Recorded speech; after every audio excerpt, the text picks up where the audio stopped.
Hello, everyone. We're here again, and we've reached episode 120, which sounds really good. Sounds impressive. Onwards we go to 150. That's our next goal. Anyhow, as usual, it's a great pleasure as always to have Delboy here, and he's here again. And let's just get on with it. You know what we're going to ask? What have you watched, and have you had anything come in? Hey, the one thing I forgot to do is check my sound settings, so hopefully everything's all right. It sounds all right, yeah. So I'm just disabling stuff I don't need just in case it interferes. So there we go. Right, I'm ready now. Right, apologies for that. Yeah.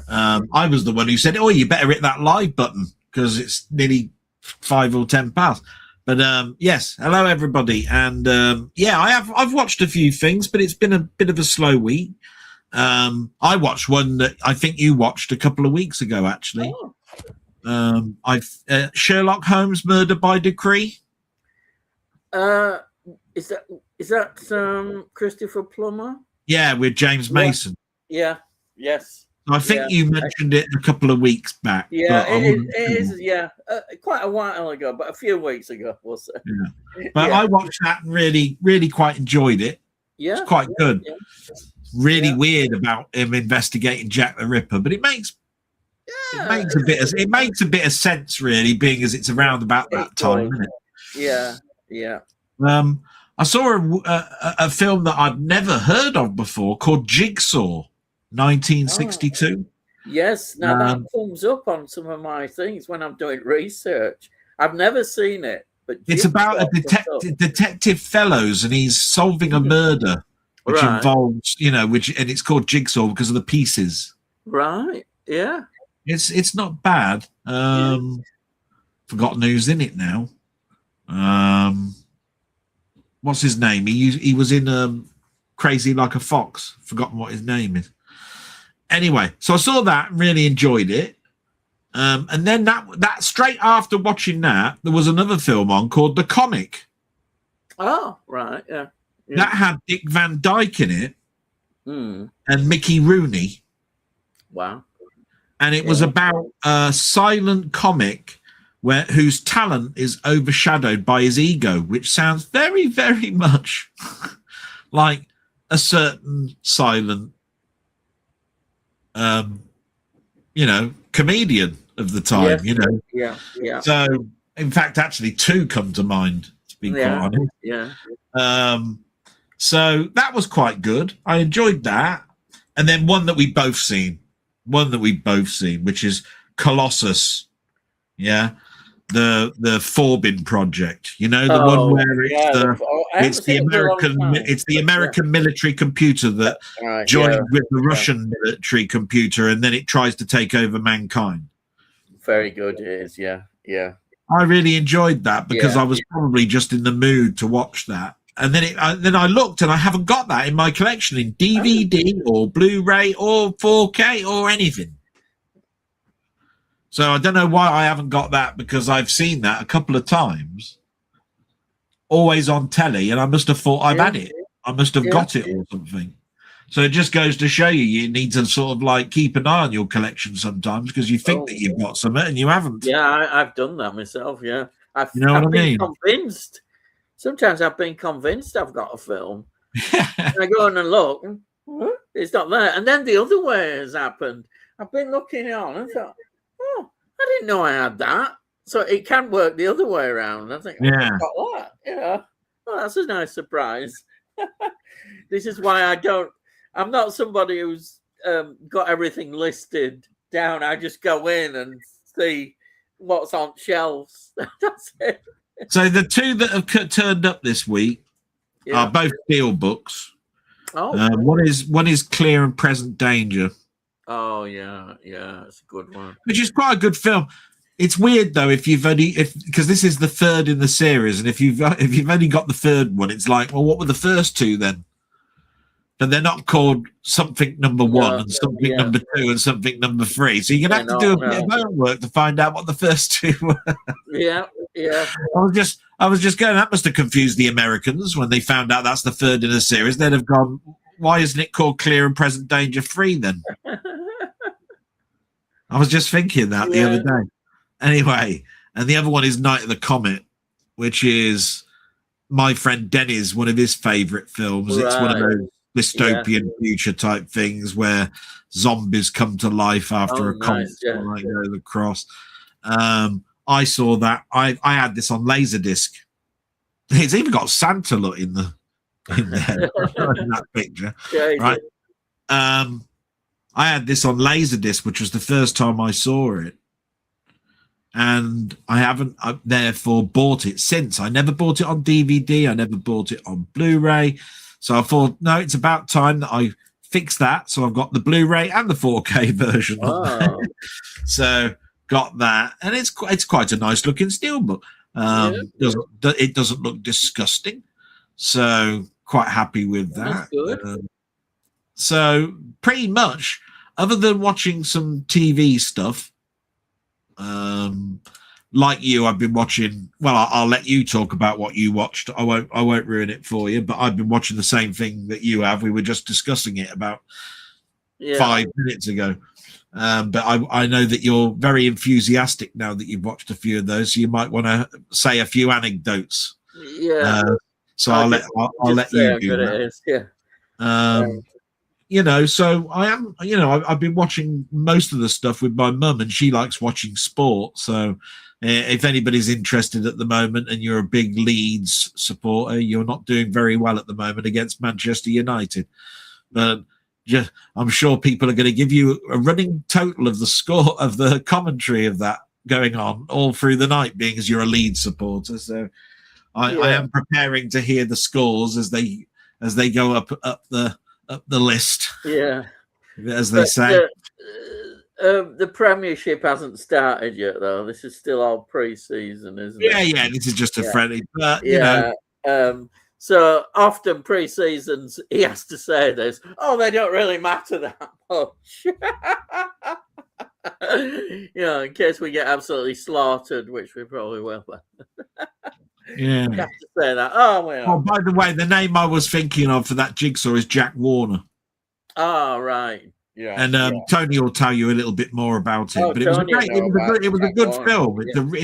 I really enjoyed my time with that film.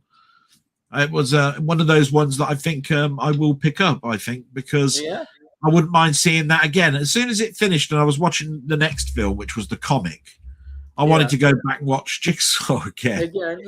Yeah. So that makes me think, I need to pick that up, really, don't I? So I'll probably do that. That's pretty much all I got to say with what I've watched, because, as things are, there's still quite a bit there. I mean, I think some obscure stuff, because I'd never heard of the comic. Yeah, I have to say, and I hadn't seen Jigsaw before, so But I know that the people in this room are very much more enlightened than I am about some obscure films. Do you see what I mean? So. I'll let you go into Tony York corner, and here's the 55 films that I've watched on my couch this week. This is what you have to take credit for. Go on, I'm giving you some credit. Enjoy it. You said watch this. We mentioned, was it last week? I was on about Android. And you said go and watch Philomena Kunk, All That There Is of Her, which is another persona character that she has. Diane Morgan. And I did. And again, she showed how brilliant she just is. I was just in awe of her. Basically, she's this sort of giving a commentary on history. So we start right from the dawn of time, and she's going on about dinosaurs and all sorts of funny things, and then it goes right through all the ages, all absolutely wonderful. The way she makes these comments, she just makes these comments, and it's almost what I think the brilliant genius of it is she has these experts as she's describing things in, like in a dramatic documentary way, which they do. And she just makes these comments and they all sound, but the historians who she's talking to, they play along with it. Yeah. And that is great. That really adds to it even more. She sort of throws in 21st and 20th century comments into a history program that's talking about like the 17th century or something. There's one about, so when Columbo went across the sea and found America, right? Yeah. So it's Columbus, right? So she said Columbo, right? So this is at a time where people thought that if you kept going off one side of the map, you'd turn up on the other side of the map, a bit like Pac-Man. Right, when you go, because in an arcade Pac-Man, you go off one side, you come on the other. Right, so that's the sort, and she does that in one line, and you're just going, my God, you've just put 3 jokes in one line. Yeah, and it's so fast, you've got to really stay awake. Yeah, to what she's saying. It's like that one that you told me. I think it was last week. And then when I actually saw it, was absolutely brilliant, which is Camelot. And Camelot. Camelot. So she said, King Arthur, Camelot. She said, and what was really funny was that the historian says, well, we believe that there was only one child. Yeah, it's a fictional character, really, but we believe the only. What? So now we're getting into really weird territory. Yeah, and she talks so about, she's going on about America, isn't she? The land of the free, except if you're a slave. So she's quite also very sharp as well. Yeah. And, she says America is the land of the free, which really pissed off the slave. Yes. She's just great. I absolutely adored her, really. She's very talented, extremely talented. And she's done. She used to be on Charlie Brooker's Wipe. I was just saying this just before we came up. Oh, Charlie Brooker. You see, this is how I knew about her, because she used to be on Charlie Brooker's Wipe, and I used to watch it all the time because he's very funny. He's very. It's very much a deadpan satire type thing. And she had a friend, so she was called Philomena. I think he was called Phil Shitpeas. And these two just talked about just nonsense. Yeah. But they broke up the sort of like thing, that's going on. Like, oh yeah, I saw that on telly, and I was like, and they talk about their little anecdote, which would and then they fleshed out the character and had her as a sort of like presenter journalist of history and the earth and Shakespeare and Christmas. She's done Christmas. She's done quite an awful lot. But it's just a shame, because then after they've shown those things, she sort of like goes dormant for years until she comes back again. Do you see what I mean? It's like it was like 2015 when Charlie Brooker's Wipe finished, about 2016, 2017. She didn't do a Philomena Kunk on Earth and all of that sort of stuff until 2021 or something. You know what I mean? Yeah. And you think to yourself, God, it's been 6 or 7 years since I've seen. She's a great character. Why isn't this person on every year? But then that's what I think about Charlie Brooker. He used to do his yearly yearly review, doing it, and he used to have his own show where he talked about what had happened that week. And you see nothing of it now. It's like, why? Although there must be a heck of a lot of research needed to do these things. My God. Yeah. Do you know what I mean? Yeah. Because you've got to join all that together. I like the introduction to Kunk on Earth. It's like, I'll be mostly looking up at the sky at the helicopters. When you're doing that coastline type of thing. I'll be shouting up in the air a lot. It's that sort of thing. I mean, I really do like it. I was saying, I don't think there's any physical media of it. No, I'm not sure. I'd have to check, but yeah, pretty sure. But yeah, I'm interested to know what you've watched. Okay. So that I've got a sort of like an insight into episode 262,000. Well, you're only getting. I've only got 3, but that's you'll have a lot more by Sunday. But so I think the first one. This was one where I just looked on the shelf and thought, "Oh, I've got to watch this again." It's been a long time since I watched it, and I think it's excellent. It surprised me. I think the more I watch this film, the more and learn about it as well, the more I'm into it. It's this one, Richard Burton, The Medusa Touch. It's from 1978, and this is a French UK production, which already thinks, oh, that's interesting. And this director is called Jack Gold. He's really mainly, I think, TV things. He did direct National Health Service 1973, which I think is a bit of a sort of satire comedy. But I didn't realize he was the director of quite an important TV series, which was The Naked Civil Servant, 1975. He directed that. Also, Ace's Eye, which I think you may know as well, 1975. And something that comes up quite a lot, I think it's Goodnight, Mr. Tom, 1998. Apparently directed that. That's one of those ITV things that just he's probably on all the time. Very thing. But yeah, anyway, directed those. But this is also, I think Tony would be interested.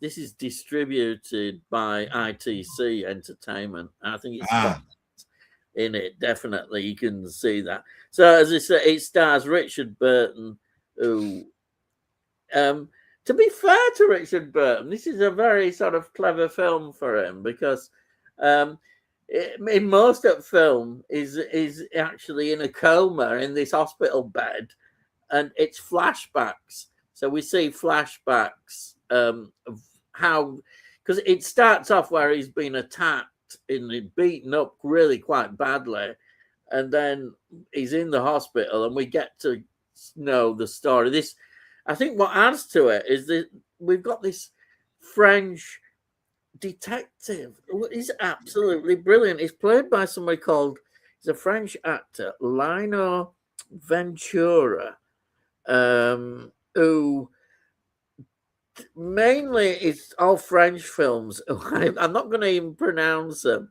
though. One of his nickname isn't Ace, is it? Yeah, Ace Ventura.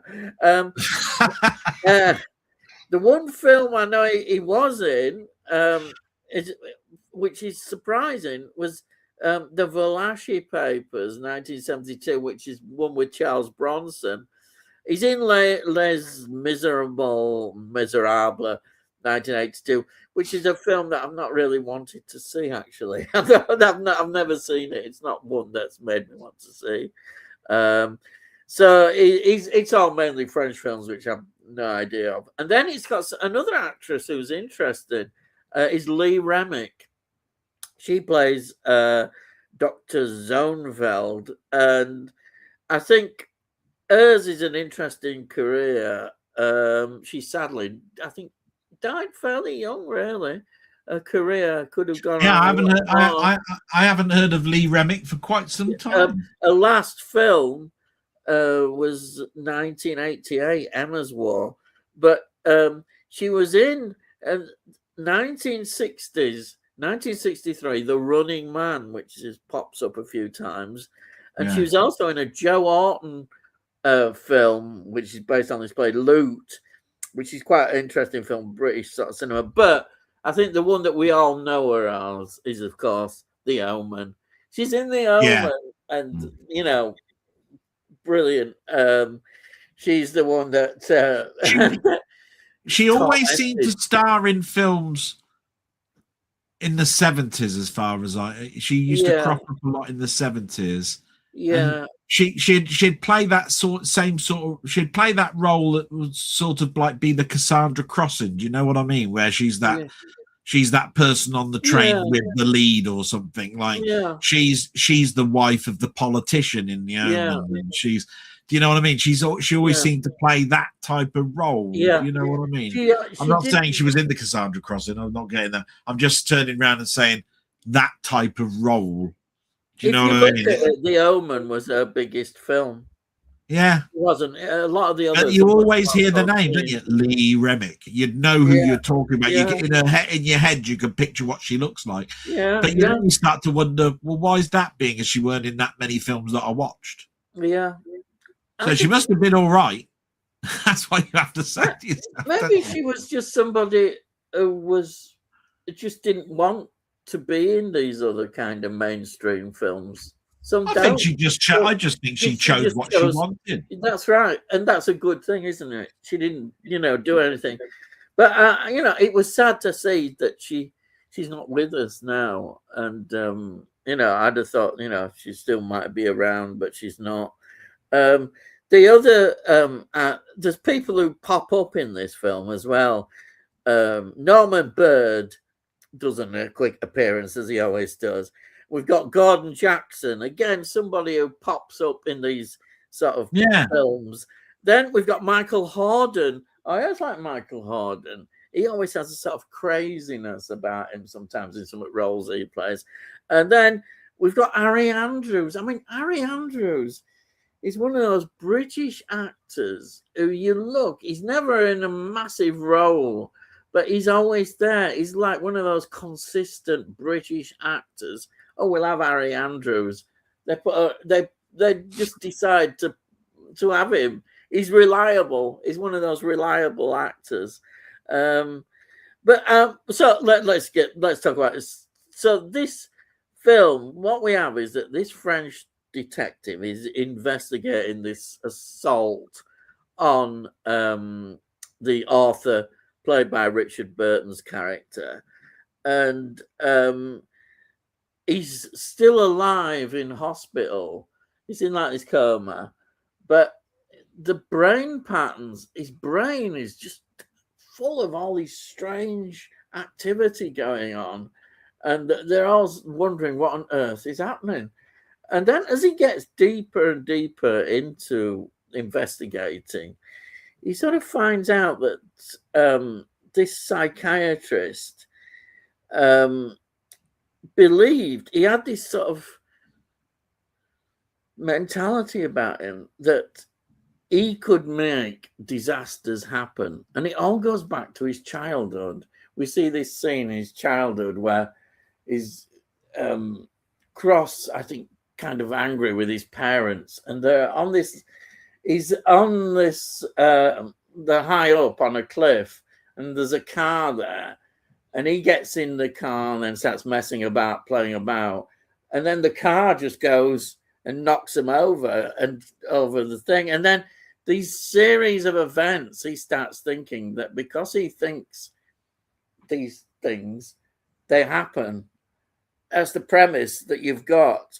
And the interesting thing is, I don't want to give it away because this is a very good twist.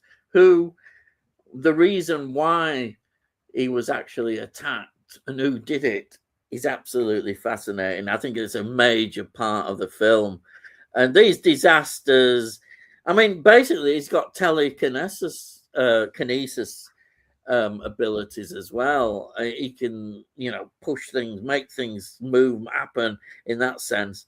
And he sees these disasters, like there's an American space disaster going on. There's this jumbo jet which crashes, and then we get this.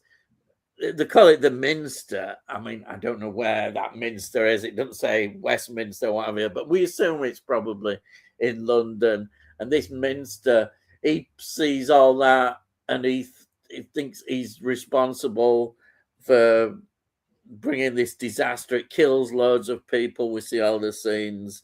And then it ends in a very shocking way. This secret, what he's doing, what he's trying to warn against is going to happen. And it's one of those films that at the time the critics just didn't like. I don't think they understood it. But yeah, the audiences built around it. I think it gained a cult following, really. People do you think that maybe being an ITC production and all of that sort of stuff, that in the 70s when this came out, there was a glut of this sort of stuff that was already on telly, like Armchair Thriller and all of these sorts of stuff that have these supernatural or telekinesis or type things that go into the cinema, and then seeing something that is something that you've sort of like watched in an hour dramatization. I get exactly what you're saying there. Because I watched these dramas from the 70s, like these Armchair, and they're incredible. They're incredible to watch, is what I'm trying to say. I love them. Right? I think I totally agree. I think the difference is that this obviously had a little bit more budget. Yes. So the special effects, which are actually, to be honest, the special effects are really impressive when this disaster happens at the Minster. But you were talking the critics here, and the critics. Yeah. You know what they're going to be like, don't you? They're going to go, obviously I can see where the money is, but the story, it's no more complex than something that I watched on a Sunday night at 9 o'clock. They were saying, but I think the audiences just enjoyed it. It's exactly the kind of thing that the audiences liked, and they did. And now, of course, critics have to bend, and they're saying, well, actually, maybe we were wrong. Maybe it's not as bad. But I think it's a really good film. And it's on network, unfortunately, because I thought, a lot of people would love to see this film. It's difficult to get hold of. It's really difficult. I looked on eBay, and the price was, there was hardly any copies. So I'm hoping now network will release, hopefully they'll re-release this title. This needs a release. Honestly, well, you got me intrigued to watch it. I think I've seen it before, but it must have been when I was a kid. Yeah, I haven't seen it since. I think you'll love it. I think you'll appreciate it as well. Yeah. But hopefully, network. I looked say now, and you wouldn't ridiculous prices people are asking. But if network are serious, which they are as far as we know, I hope they re-release this.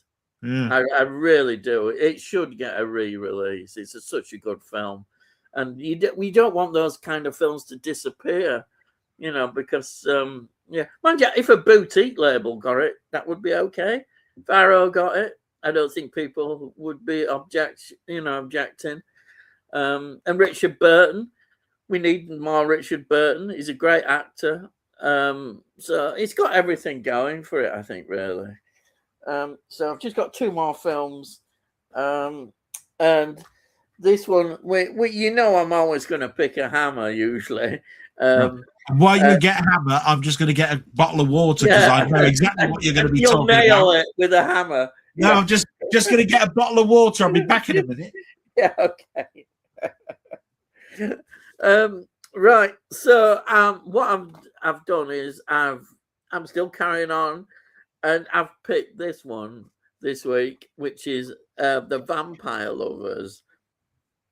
This is 1970, and it's based on this novella from 1872, which was a trilogy of stories, and they did 3 films, which became known as the Karnstein trilogy. So you've got this one, which is the first one, and then after that you've got Lust for a Vampire, and then you've got Twins of Evil. So I'll probably I'm going to watch all these again. I'll do weekly watch, and we'll see them again. I know Twins of Evil is one that I watch a lot, but it's the last one in the trilogy. But I'll watch that. So I'll watch the next one anyway. So this is, say, 1970. It's directed by somebody again who's a very solid director for Hammer and British films generally, which is Roy Ward Baker. He did, which I love, I think is one of the best Titanic films ever, A Night to Remember, 1958. He did Quatermass and the Pit, 1967. He directed Scars of Dracula, 1970. Well thought of Hammer. Yeah, and then good one. Dr. Jekyll and Sister Hyde, which again that's always a favorite of mine. Yeah. That one. Yeah, it's just crazy. But he directed that. Then he directed my favorite anthology, which is Asylum, which has got Robert Powell going around this mental asylum, and there's all the stories. That's an Amicus film. Yeah, but you always know that mine's from Beyond the Grave, isn't it? Yeah, I know. Yeah, because he directed The Vault of Horror, 1973, and he also directed a film called I should have known this one, which is the Golden Vampires, the Seven Golden Vampires one, 1974, which a lot of people really dislike, say it's totally wrong, and it may be not brilliant, but I enjoy it. You've got to accept it. Just go with it. I'm trying to be fashionable. I was one of those people that did not like it, but it grew on me a little bit. Look at it like this. It was Hammer. They got just imagine, 2-film deal with the Shaw Brothers. I mean, that is fantastic. The legendary Shaw Brothers who put out all these Kung Fu films. That was brilliant. Brilliant bit of marketing. Obviously, it didn't work. A lot of people thought it was ridiculous and that have you. But I think it's quite good. Seen Peter Cushing as well. He's in it. And also, he directed The Monster Club, which is quite well thought of. Well, I like that film, The Monster Club. Yeah, that's where you combine two beasts to make another one. Like what was that? Something, some Mugu or something, and all this sort of stuff. Where you get a ghoul and a mock or something, and you get a mock goo or something. I always liked it because it had a Vincent Price. It's not totally serious, is it? It's got a good. And they sort of introduced them into a club where all these monsters go, and I'm going, "What? This is going on in London?" Yeah.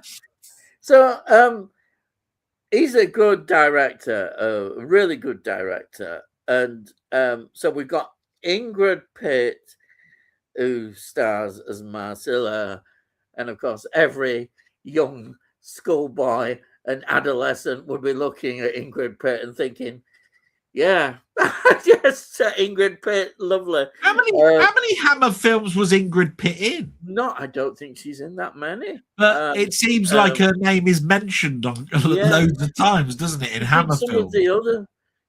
I think it's because she's so memorable in what she did. Yeah, there's a couple of reasons why she's memorable. But, but that is a couple of reasons, So we've got Ingrid Pitt, and then we've got a young actress called Pippa Steele. She's sort of Peter Cushing's daughter in it. She was in Lust for a Vampire, which follows this film. Lust for a Vampire is a sequel to this one. And she was also in Young Winston. She didn't have a big career. Not everybody does.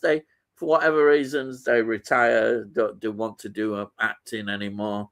So there are key films. But then there's Madeline Smith, who was in quite a few films in this particular era. She's quite well known. She still does the circuits promoting films. She's one of these. Am I right in thinking, because I think I saw a documentary on this, that they put a lot of pressure on Madeleine Kerr Yes. to bear all, but she wouldn't. And she was the sort of She was person that was very much quite top heavy, and so yeah. they wanted her to do that, and she went, "No, I don't mind wearing the revealing dress, but she wouldn't. No, she was very adamant. By the way, you might want to say hi to Mer before she goes. You know, she's just turned up. Hello, Mer. I'll just say hello again. Now carry on telling us about the vampire lovers. Yeah, and then I said Peter Cushing is in it, but not in a big role. He's in it at the beginning. He plays this character, the general, who leaves his innocent daughter with Ingrid Pitt, which is quite a big mistake. And then you've got George Cole. George Cole is in this as well. He's sort of a good friend of the family. Peter Cushing says, "Oh yeah, you can stay. You know, he'll look after you, George Cole." And they're and then they meet Ingrid Pitt's character, and also as another actress that you might have heard of, which is Kate Amara. You know, from Doctor Who, Kate Amara, but she's in this. Not a massive role, but she's in it anyhow. But I think this film, it's one that works well because you've got to take it as it is, and some of the effects. It's Hammer Productions by Hammer. It's absolutely fantastic. You know, the resources they have on this film. Again, they make the most of them, and there's a very eerie sequence at the beginning. Well, we see this vampire. It's not very clear what the vampire looks like, but it's in a shroud. And the way they move, the camera shows the shroud moving around. It's really creepy. And there's a real horrible vampire figure under there. It's a monster, a proper monster, not the human kind that we've seen as a vampire. So you just have to say that they... Hammer just knew how to do it. But Hammer, this is important in Hammer, trying to become relevant, stay relevant, sexualizing what they're showing in films. And does it work out for them? I think it gained a bit of support, but generally this is the beginning, you know, where Hammer trying to adapt is not going to be successful in the end. Things are just going to overtake it. But it's still an enjoyable film, and highly recommended. And then my last film that I watched, I just suddenly went again. I just went on the shelves and thought, "Oh God, I haven't seen that for a long time." So I've watched it. It's Child's Play. Oh, the first one, 1988. Yeah, this is it became a franchise, and to be honest, I think I've only got about 3 of them. I think I've got the first 3 films. It goes. I don't know. I haven't really. Maybe I need to watch more of the others, but I have seen some of them, and they're not as good.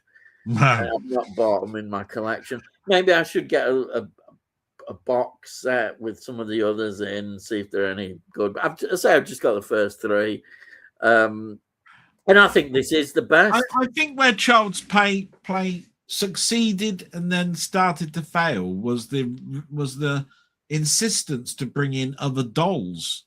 It was funny at first, yeah, and then then you had things like the marriage of child. It got silly. I think it makes it sound silly what you're saying. I mean, in a way, the premise of this could be seen as quite silly, but it does work. The idea that the sort of soul of this serial killer is transferred to the doll, that's the premise of it, and we get a slasher film. It is quite good. The actress who's the mother I think she's quite good in it. She's called Catherine Hicks. Yeah. I've not heard of her before. She was in What we might know now, she's in Star Trek 4, The Voyage Home, 1986. Right. You remember her in that? Yeah. Yep. So wasn't she the one that with the two whales, and she named them, and she was the one who wanted to put she was the one. Yeah. She was. Yeah, I spotted her immediately. Yeah. The funny thing about her was in Child's Play is that she didn't believe her own child for a while, did she? Even though there were footprints on the table, on the kitchen tabletop, and all sorts of stuff, and then had to do a sudden backpedal on that. You know what I mean? God, yeah. The other character in it that is quite well known, I suppose, is Chris Sarandon. He plays the detective. He's quite an important part because he thinks, I think at first, that she's a bit demented, a bit silly, you know. I mean, definitely a bit off her head. Chris Sarandon, I suppose his most famous film is Fright Night. I suppose people will look at Fright Night as his film. But he was in Dog Day Afternoon, which is quite I must admit that every time, even though you're holding that cover up, it annoys me a little bit, because the cover that I remember is the cover is the skyscraper, you know, that she's living in. Yeah, you know what I mean? Really done, because this actually is interesting, because for some reason I got it really cheap. I've got 3 of them. I've got them really cheap. These are Shout Factory, so these are American. These are American ones. I mean, Chuck is an interesting picture on it. It's just that Child's Play. I remember going into the video rental store and seeing that skyscraper cover. Yeah, and I just went, I'll have to get that out one day, and I did get it out, and I liked it. And then I did buy it on DVD, and it was the same cover, which I think is which I think is the actual cinema poster cover, if I remember rightly. Yeah. And I'm looking at that one and going, well, I'd rather have the original cover. That just looks like Chucky with a knife, which does nothing for me, really. I get you totally. I think the film, as I say, if you start to examine it, you start to think this is actually very silly, but it works. And maybe in the end, that's why it becomes as a series of films. In the end, it doesn't work in the end as a series. Well, it's that same trope, isn't it? It's that same trope of lightning caused this to happen or something, isn't it? Because if I remember rightly, doesn't it start off with a crime in him going into a toy store and he basically putting his soul into the doll and got hit by lightning at a sort of certain point, and then everybody wants this doll, and it just happens to fall into the hands of some sort of tramp or something that's selling them all in an alley or something. And you just look at it and going, it's one of these urban legend things, you know, where voodoo dolls and all of this sort of stuff. It's been brought to modern audiences. It's interesting though that it had a TV series. They did a TV. Oh, yes, I know. Three seasons of it, and they were all bad. Are they? Well, why didn't it get cancelled earlier? No, I'm giving it a disservice here because I liked the first series of Chucky. Yeah, I bought it as a steelbook. Oh, you bought the series? Then I watched the second season and went, "This is awful." Is it? Oh, but I've got to buy the steelbook of that because it's just come out. Yeah. Otherwise, I'll have a gap, won't I? And then it got cancelled. I think it lasted 3 seasons and then got cancelled. I think, if I remember rightly. Yeah. And Arrow, didn't they? I didn't get it, but they did a big release, didn't they, of all the films in a. I bought it. It was a yellow box. Yeah. And it looked crap. Some people complained about it. It was all like children's drawings of Chucky or something all the way through it. Oh dear! And if I remember rightly, they were all 4K except the first one because they didn't have the license for the first one. So they didn't have this on 4K. So you had one. You had something like 6 or 7 4Ks and one Blu-ray. Yeah. And I bought it when it was half price because nobody was buying it, because everybody was saying about how the box didn't even line up, and because it's supposed to look like a sort of like children's box thing type with windows, and the windows didn't line up when you put the top on. Not things good. like that. It was atrocious. Yeah. I bought it for, if I remember rightly, 60 quid. Oof. But I got all. Remember, you got all the films. Yeah, I suppose that's not bad then. It meant it worked out that each of the discs in there cost me about 8 quid or something. Yeah. But pity the poor sods that spent 150 quid on it. Poor packaging. Yeah. You know what I mean? Yeah. It really was awful. So many people sent it back, I think. Yeah. Maybe Arrow learned from that. Hopefully they did. But I don't think it's top tier horror, but the first film is good. It is enjoyable. It's daft but good. I have to accept it as daft, and it's something that has been used, that idea of possession, before. But I suppose using a doll is interesting, isn't it? We have seen possessions before, haven't we, with dolls and ventriloquists, with their dummies and all that sort of stuff. So it's an interesting film. I enjoyed it watching it again. I say I've just got 3 of them, but there we are. I don't think the thing about that is I don't think you want any more. No, I didn't. I think that's why I stopped. I thought I won't bother with any more, because I'd heard a lot of bad things about they get worse. They do. I thought 3. Don't they get married? Chucky gets married, does he, or something? That's what I said. I think her name's Jennifer Tilly. Yeah. Is that her name? When she's introduced, that particular film is not bad, but then every single one after that is pretty poor. Oh, I think there's even one where those two got together and they had a kiddie. Oh no! And there's a kiddie doll going around. Oh, I can't remember, but they're pretty poor. But it's funny, if they did a TV series and it didn't get cancelled after 1 season, then some people must have liked it. I think people like the fact it was a TV series, because the doll is always the most impressive thing about it. Yeah.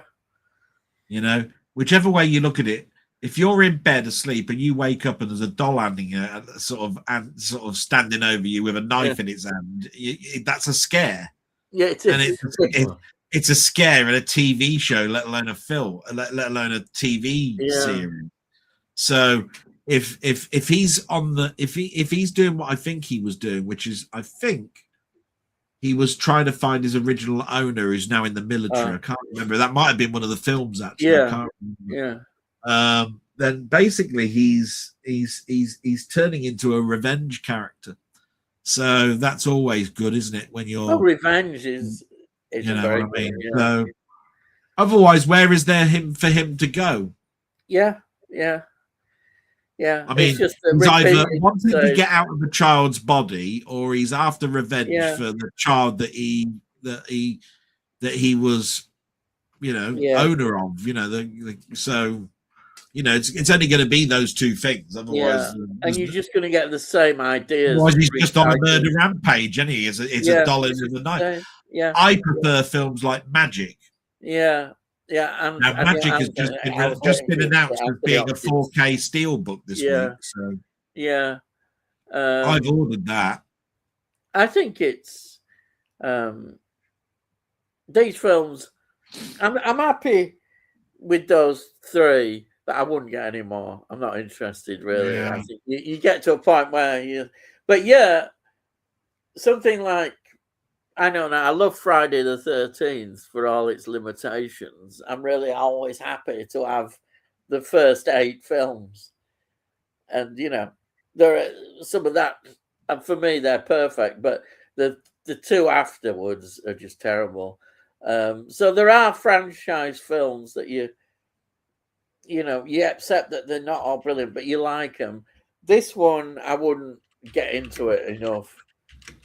I don't think I'd love it enough. I've enjoyed that, and I love that. And I say that I've got the other two. It's not something else that I don't want to really delve into it anymore. Really, that's it. Really, you get to a point where you have to make a decision about things. Also, space, as I say on Michelle's. I don't want loads of films that I'm not really liking or not wanting to watch. That's important. You've got to like most of what you've got. Anyhow, I'm preaching. Let's get into the comments.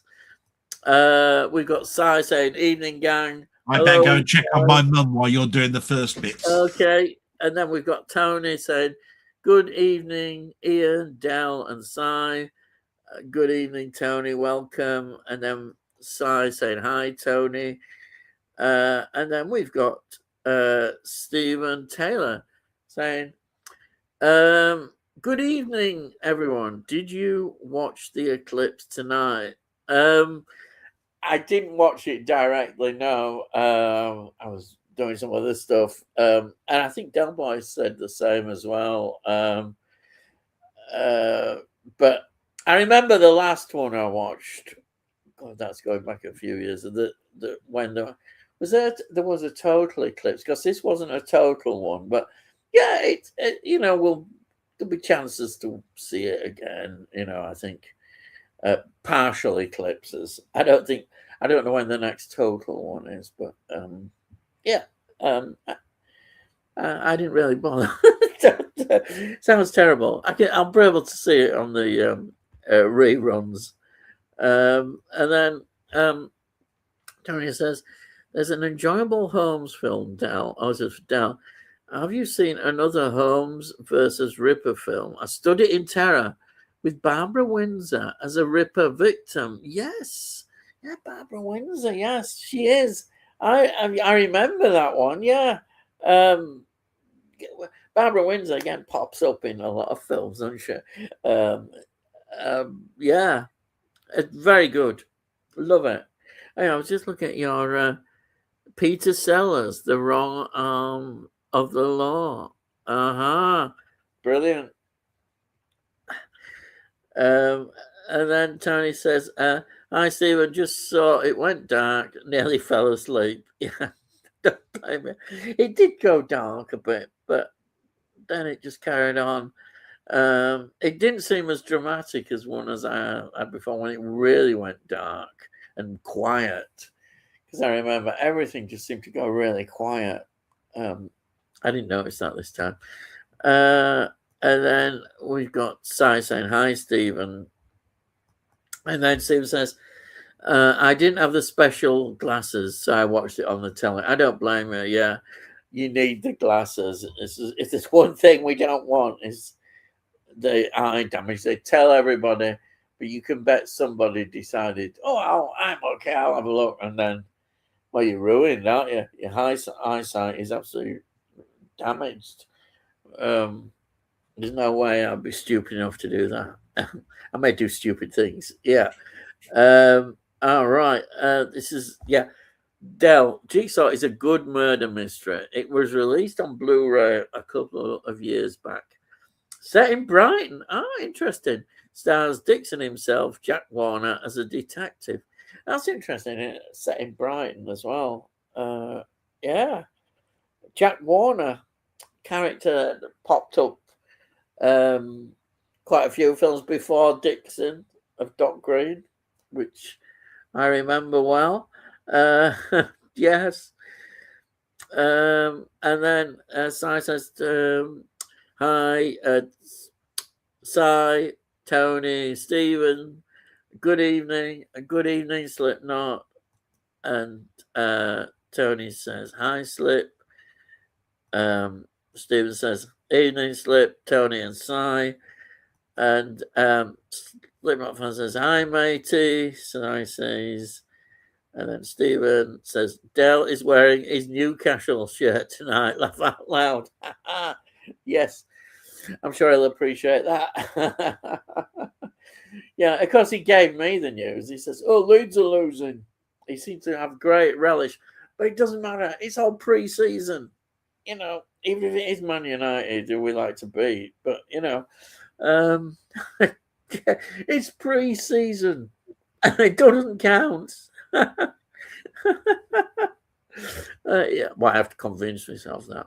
And then David says, "Evening, man. I have a Night of the Creeps, Del, which is slightly similar to Night of the Comet. That sounds really good. Wow, yeah. I have heard of Night of the Creeps. That does sound good. And then we've got Don't Sub Gaming. Hello, good people. Hello and welcome. Welcome. Thank you for joining us. And then Tony says, "Evening, David, and don't sub." And then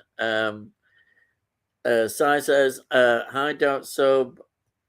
And then Sai says, "Stephen, it does look like the new home kit."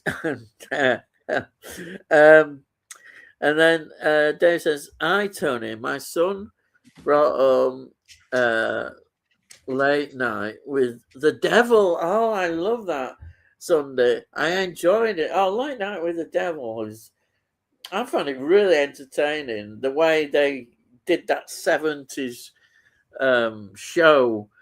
And I just love the way it descends. It starts off and it's really well done. I'd love to the filmmaker and actor involved in that film, they were just really good. I know he has gone on to do other things, but I absolutely loved that film. I thought it was really good. It just caught that period of those sort of talk shows and the way it all suddenly changes, and that is excellent film. Have you got Late Night with the Devil? Yes, I have. Yeah, good. It's a good film. Very good film. And then we've got Slipknot saying Spider-Man has made 1.7 billion. Wow, in just 12 days. Do you guys think it can do 3 billion? Well, there's the man. I think because I have been watching. Wow, ever since I watched the film and then I went, right, I'm gonna see what YouTube is saying now, because I can now because I've seen it. Yeah. Right? It comes up in my alerts and it's stupid because there's 3 or 4 from one person every day. You know, and it gets ridiculous. And I've seen the figures going up and all of this sort of stuff. And a couple of them are predicting they don't think it will quite hit 3 billion. They're pretty much saying they think it's going to embarrass Doomsday. That's definitely something that they're all saying. They also think it's going to embarrass Marvel because it will beat Endgame and Infinity War, which wasn't quite 3 billion either, and they think it's going to supersede that. But I don't think it will overtake Avatar, which is the top grossing one. So my feelings is I think it'll be a 2.5 billion thing. But the weird thing about it is it's now in IMAX, you know what I mean? And that means that the figure, you know, the revenue that comes in will keep it having a domestic of at least 150 million every week. And there's not an awful lot coming out in the next 2 weeks, which means that the Odyssey will keep creeping up, and that will be in IMAX theaters for quite some time because it's been sold out for months. I mean, if it's sold out, it means this weekend it's still going to have that same sort of revenue each and every week. Do you see what I mean? It will just because it will go into September. Spider-Man, I don't think will, because I don't think it's going to be in the. It will slowly decrease from being 6 showing, you know, 6 screening, you know, independent screens in each 10 complex to being 5 and then 4 and then 2 and then 1 and all of that sort of stuff, which means it will slowly trickle in, but it will trickle down, and I think it'll be about 2.5 billion. But it's weird because they're saying it's definitely going to meet 1 billion this week for domestic in America. And then you got to remember the international figures are what makes that 1.7. And that's an estimate because they haven't got the international figures in as fast as they can get the domestic ones. So it probably is already at 1.9. You know what I mean? You just don't know, because over here it's still sold out in the cinemas. So, you know, that's my feelings. They're always slightly behind with the figures. So that 1.7 is now probably 1.9, and by the weekend it'll be 2.1 and all of this sort of stuff. Do you see? So it's difficult to say. I don't think it'll go beyond 2.5, but no, that's just me. I mean, there's so many people that I've seen now, and they said, how many times have you seen it? And when they say 3 times, I'm going, well, you liked it then, right? So there's no point going up to you in the chat and saying, did you like the film? You've seen it 3 times. You ain't going to see it 3 times if you thought it was shit. If you did like it, yeah. If there's one that picks it up and says, I've seen it once, then you go, oh, I'd like to know what you thought of it then, right? Because did you like it or didn't you like it? If you seen it 3 times, you're going to say, oh, yeah, and I hated it each time I saw it. Well, what was the bloody point of you spending 15 quid to go and see it 3 times then? You know, I mean, it's stupid of you, isn't it? You know what I mean? So, you know what I mean? It's those sort of things going on in the chat. You know what I mean? And these panels that are doing. Yeah, the panels, the wonderful panels. Yeah. Oh dear. For me, I'm just glad because it might get people into the cinema.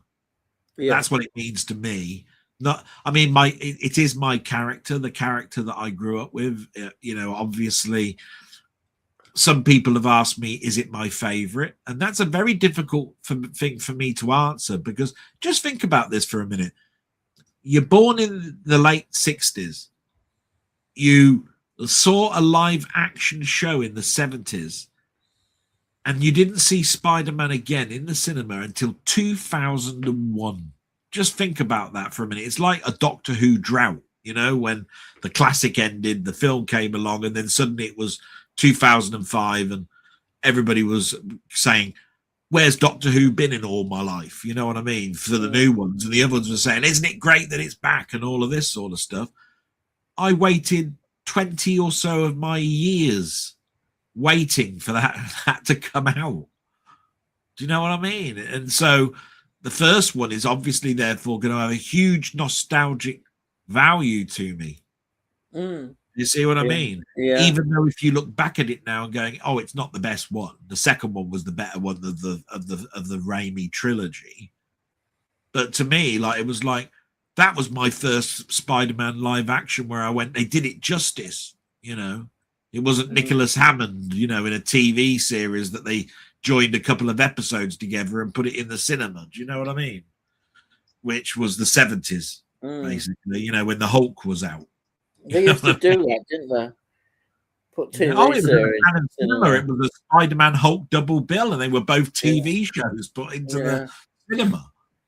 Do you know what I mean? But that was me and Marvel, because Marvel was playing catch up with DC for years and years and years.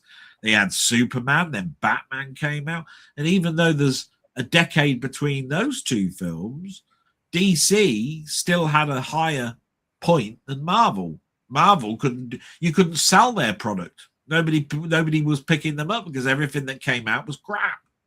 Yeah. Until Blade. Do you see what I mean? Even when Blade came out, they were making crap like Captain America and Nick Fury and all of these sort of stuff, which had David Hasselhoff in. You know what I mean? I mean, you're going, Jesus Christ, what crap are you bringing out? You know what I mean? They just could not get. They couldn't. That's why Spider-Man was sold for something like, I don't know, 100,000 or something. Do you know what I mean? And now it's bringing in 1.5 billion. You know what I mean? It's like, Wonder Marvel want it back. It's like, can we have it now? You know, and they unless they buy Columbia or Sony, ain't gonna get it. Nope. They'll bring out a crap film just to keep the license. It's too much of a cash burn for them. So, but from my point of view, that means I'll probably never see the Spider-Man that I've always wanted to see. Do you see what I mean? Because they can't. He can't be with certain other characters, or you know, they don't really know the character, Sony. That's why when the Marvel Cinematic Universe have co-produced these films, they haven't been that bad. But some people say actually they like the Sony arm of stuff, and I must admit the Sam Raimi films are great. You know what I mean? So it's just that I don't think I'll ever. They'll bring in Miles Morales before I want them to stop. That Peter Parker will die, and it will be Miles Morales before there is a good Spider-Man film. You know what I mean? This one is not perfect by any shape or form, but it's brilliant. You watch it, it's entertaining, it's brilliant, and it's street level, and it's not multiverse and all that crap. Yeah, that's to me just and of course the other thing I liked about it is that Tom Holland had so much input on it. He was with the writers, and he was with the director, and he said, what do you think? And he's got a vested interest because he loved the character, but when he was auditioning for it, so of course he wants it to succeed. He wants to do the fans a service.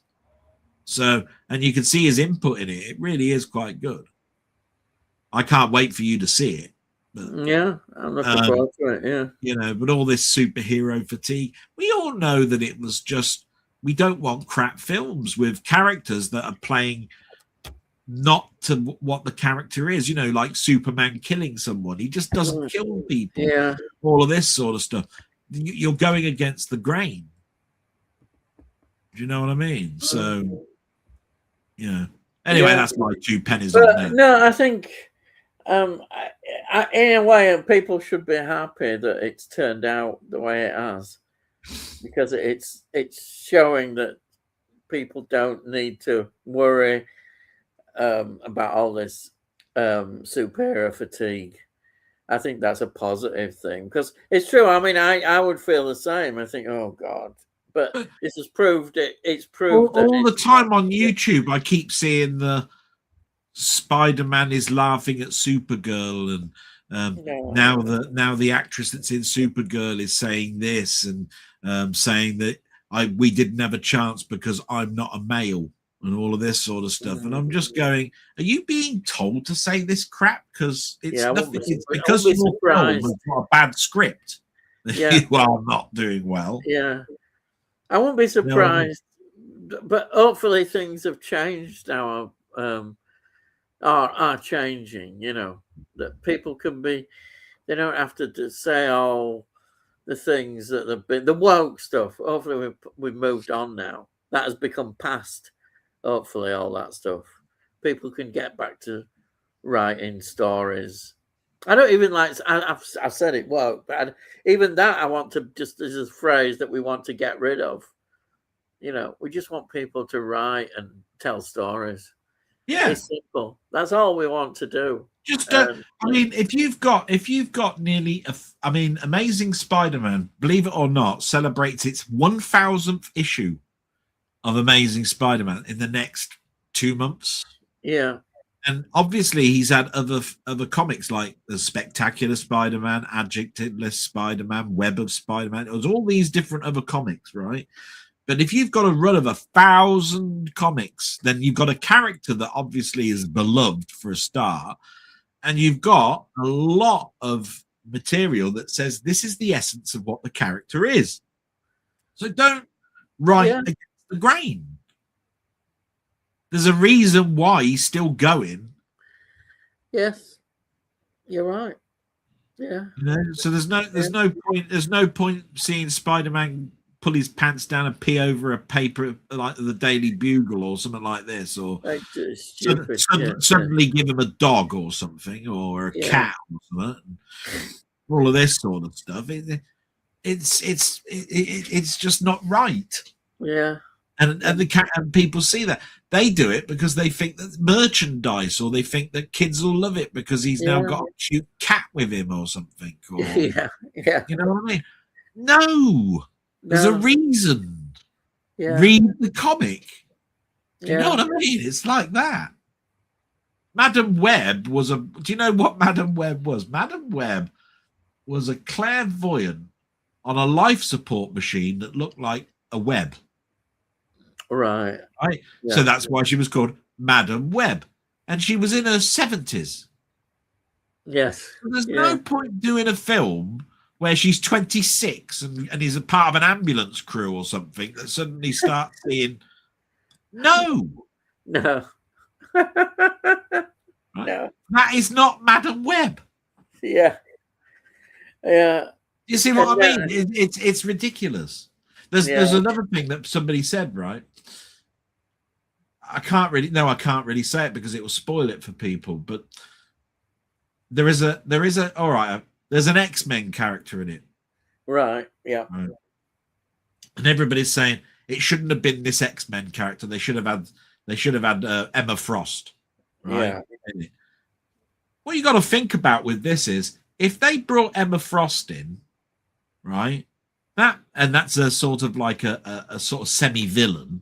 And Emma Frost would have to be in one of the early X-Men films because you'd have to give this actress a free film deal or something, right? Right. And if they've just bought the X-Men license and they're starting to say, right, they're going to start coming in, you wouldn't introduce her early. So it's got to be one of the early X-Men characters in it. And that's the reason, right? It doesn't.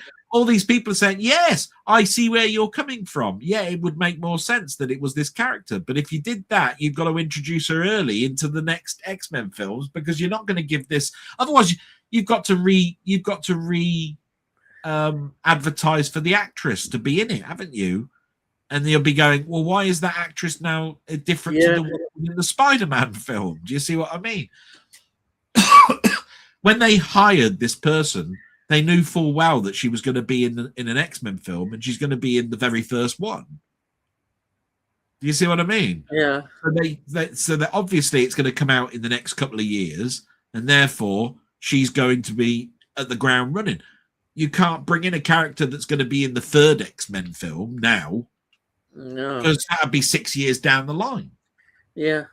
I mean, these are things that I don't think people think about when they're on these chat panels and they're going, oh, yeah, that makes sense. Yeah, they shouldn't have really brought that character in, all that sort of stuff. And I'm going, no, they had no choice. If you're going to bring it, if they had to bring an X-Men character in, you had no choice but to have that one. It's the only one that's a telekinetic, whatever it is, right? Because it won't work because you need that person would then be alienated when they do an X-Men proper film. Yeah. Is there an X-Men film then due? Well, it's just that they bought 20th Century Fox. X-Men is the next sort of like thing that you'd think they'd start. Been announced. They had the Fantastic Four, didn't they, last year? Because that was under 20th Century Fox. Yeah. X-Men was under 20th Century Fox. That's right, yeah. So X-Men is obviously the next logical group. Because they want something like the Avengers, don't they? Yeah. So you've either got to do a new Avengers or you've got to start doing an X-Men film. Yeah. You see what I mean? So X-Men is a perfectly logical. It seems logical to do that. Yeah. Yeah. So there you go. Yeah. All right. Okay. So we've got Slipknot saying, hey, Dave, to David Marshall. And then Sai saying, I can see getting close to $3 billion. Yeah, and I think it will. I just don't think it will probably go over $3 billion. But that's just me. I'd love it if it did. Don't get me wrong. It'll be in the record books, and I'll be going, yeah, the character I love is now the greatest money earning film of all time. Do you know what I mean? Yeah. But I don't think it will. I don't think it'll quite make that. Yeah. Then we've got Sub Gaming saying, I got the complete Yes Minister and Yes Prime Minister DVD box set today from a charity shop here. Only cost £5. Wow, that's a steal. And we're still sealed. Blooming heck. That is a bargain. They also had sealed complete for £10. Cheers complete for £10. But I didn't buy it. You should have bought it. Bloody hell. £10 sealed. Cheers. I'd say they were both absolute bargains. But I don't know what the price of Cheers is, but it'll be pretty expensive. I bet it's very expensive. I don't. Yeah, extremely expensive. So there we've got David Marshall saying, "I Slipknot." Slipknot saying, "If it does $3 billion, it will outgross Avatar." That's what you mentioned about Avatar, didn't you? And then Sai says, "I hope it does, Slipknot, because I'm not a fan of the Smurfs in space films." Oh yeah, actually, I've heard that expression said before. It's quite good, isn't it? Smurfs in space. Avatar, I got lost with it. I watched the first one, and that was it. I didn't bother with it anymore. But I know it has its fans, and it has people like me who just, gave up on it. And he's still doing the blooming films. Just keeps at it. Anyhow, Tony says that sounds a good deal, especially sealed. But it is. It was a fantastic deal. And then Dave Marshall says, "My son challenged me to show him a good thriller this Saturday night with a good twist. He's seen Usual Suspects, so I've chosen Arlington Road." Do you know? I've not heard of what's Arlington Road. Do you know that one? No, but I wonder if he's thinking of 10 Rillington Place or something. I don't know. We know. I haven't seen it anyway, but you'll have to tell us more about that one, David. I'm intrigued. Yeah. And then Tony says, "Big fan of Medusa Touch." Hey, it is good, isn't it? Got that same Blu-ray. Yeah, it's a good one. It's a good one. I love it. Norman Bird is fun as young Burton's dad. Yeah, Norman Bird. He's not in it much, though, is it? But he's there, isn't it, Tony? And then Stephen Taylor, "Do you like Harry Potter? If you do, there's a TV series coming soon that you might want to watch." Harry Potter, do you know? I've enjoyed. I've got all the films, and I enjoyed them. But I say I've only watched them once. It's not something I've delved back into, so I wouldn't say I'm a massive fan of it. But I think it's well done, and there's some interesting films there. As for a new TV series, I don't know. I don't know. Is J.K. Rowling involved in it? Yeah, I should think she'd have to be, wouldn't she? Well, I know there's always they'd have to run it past her, wouldn't they? For the cap. If you know her views, there's a lot of people who don't like her views, and if I don't know. Knowing her though, she'll have said quite rightly, "I'm in charge, and they should do it how she wants." But it's a little bit like J.R.R. Martin in Game of Thrones. I mean, they were his books. Yes, yeah. He said, "I don't think it'll work as a TV series." He said, "Give us a chance." They did it. Yeah. He was still writing something like the 7th book in the series, where they were on series 1. They got to about season 6 or 7, and he was still writing the 7th one because he did have an input on it. He was an executive producer, but he said he was having a great time. But how much of his influence was in it is not, to me, is an unknown a little bit, because if I remember rightly, the story went that where was I going to go with this? That he liked the writers so much that he gave them carte blanche to convert the film, to convert the books. Yeah. But then when they got so far into the series and he hadn't finished writing the 7th book, they had to write the script themselves and had to ask him what do you think of this? What do you think of that? And until when you got to the final season, people didn't like it. They didn't. I've heard people complain. And that's because there's no book to reference against. So it had an ending that people went, so that was the ending, was it? Yeah. I've got to confess, I've never seen Game of Thrones. I know you haven't. That's why I thought I'd bring that story in. But I know a lot of people really rated it highly, apart from the last season. It was the last 2 seasons that started. Well, it was the one before the last that people were seeing the cracks, and then the last one was But what I was trying to get at is she would probably be executive producer. She probably would have a say on the characters, but she would probably have to stay in the background in regards to her views. Yeah. Do you know what I mean? Yeah. But it should be a good show because Harry Potter is such a beloved character to kids. Yeah. But that doesn't mean anything because the Lord of the Rings films that they've turned into a TV series is awful. Yeah. People said that. That's because there's no Tolkien in it.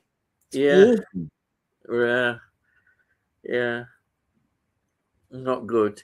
And then Si says, is the Medusa Touch the film where Burton is the Antichrist? No, I wouldn't say he's the Antichrist in it. No. But I'm trying to think. There is a film where there is it. Isn't that one where he's a priest? I don't know. I'm not 100% sure on that. You're not going to go down Exorcist 2, are you? No, we won't talk about that one. Well, he was a priest in that, wasn't he? He was a priest in that, wasn't he? Yeah. I've never seen Exorcist 2 because everybody said it's so bad. So I thought, well, I'm not going to bother watching it. It's a disjointed mess. Yeah. And I've only ever watched that film twice. Yeah. I think the second time I watched it was a dare. Yeah. There's some films you just don't want to watch anyhow, and I think that's what it's like. I saw somebody put in my sort of things of films to watch, saying, "Look, there's a new edition of Salo coming out." I'm not watching that crap. Literally, it's crap. There's no way I'm having that in my collection. I do not want to see that film at all. I've read the description, and that is enough. And all the intellectual bullshit behind it, I just haven't got time for. But people do enjoy it, and it's getting special editions. And you're thinking of all these wonderful films that don't get a 4K release and could do with nice editions, and they put Salo out. Unbelievable. But there we are. Some people really into it, into the bullshit, literally. And then Si says, laugh out loud. And then we've got Tony saying, Ian, if you enjoyed Lena Ventura's performance, he's the detective, you should check out his filmography. I have quite a few of his French ones. Usually plays a gangster or cop. Try the Sicilian Clan. Yeah, I mentioned that one. It also has, let's continue down here, another French actor whose name escapes me. I think it begins with Well, we know who that is. I know you mean. Delboy's getting ready. I won't. I'm being kind. I'm not saying it. No, say it. People. Ian, you have to give what people want. Okay, it stars Alain Delon. There you are. I've done it. And David says Lee Remick was in Telephone with Charles Bronson and Donald Pleasance. That's a great cast. I don't know that one. Have you heard of Telephone? No, I did. I might have mentioned that in the list, but I'm not. Sounds like a thriller, though. Yeah, I bet that's good. Probably based around a telephone event. You know what I mean? Yeah, should be good, isn't it? I bet should be very good. And And then we've got Tony saying he has very powerful telekinetic powers. Si. It's never stated how he came by them. Ah, yes, yeah. Oh, that's that Medusa touch, yeah. Yeah. The ending is left open. That's true. As I think there was meant to be a sequel, really, but it never happened. Now, that would have been interesting if there was going to be a sequel. When did ITC go bust? I think it was the late 70s. Was it? Because that is, let's see, this is 78. So perhaps that's nearer when it went bust. Yeah. No, because ITC was like the international distributor of things like, that's where they sold the Jerry Anderson stuff to estates and all of that. And it was,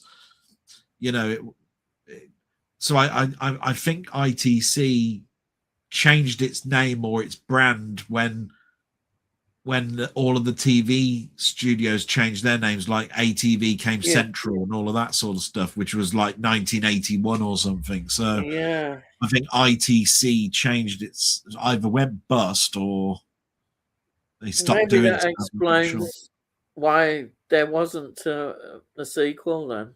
So might be. Yeah. I don't know whether Richard Burton would have been part of the sequel though. I don't know. It would be interesting. He might have done it. I don't know. He was in. I mean, he didn't have a great deal to do in this film, really. It wasn't. I mean, he's in it, but he's in the flashbacks, but not a massive amount.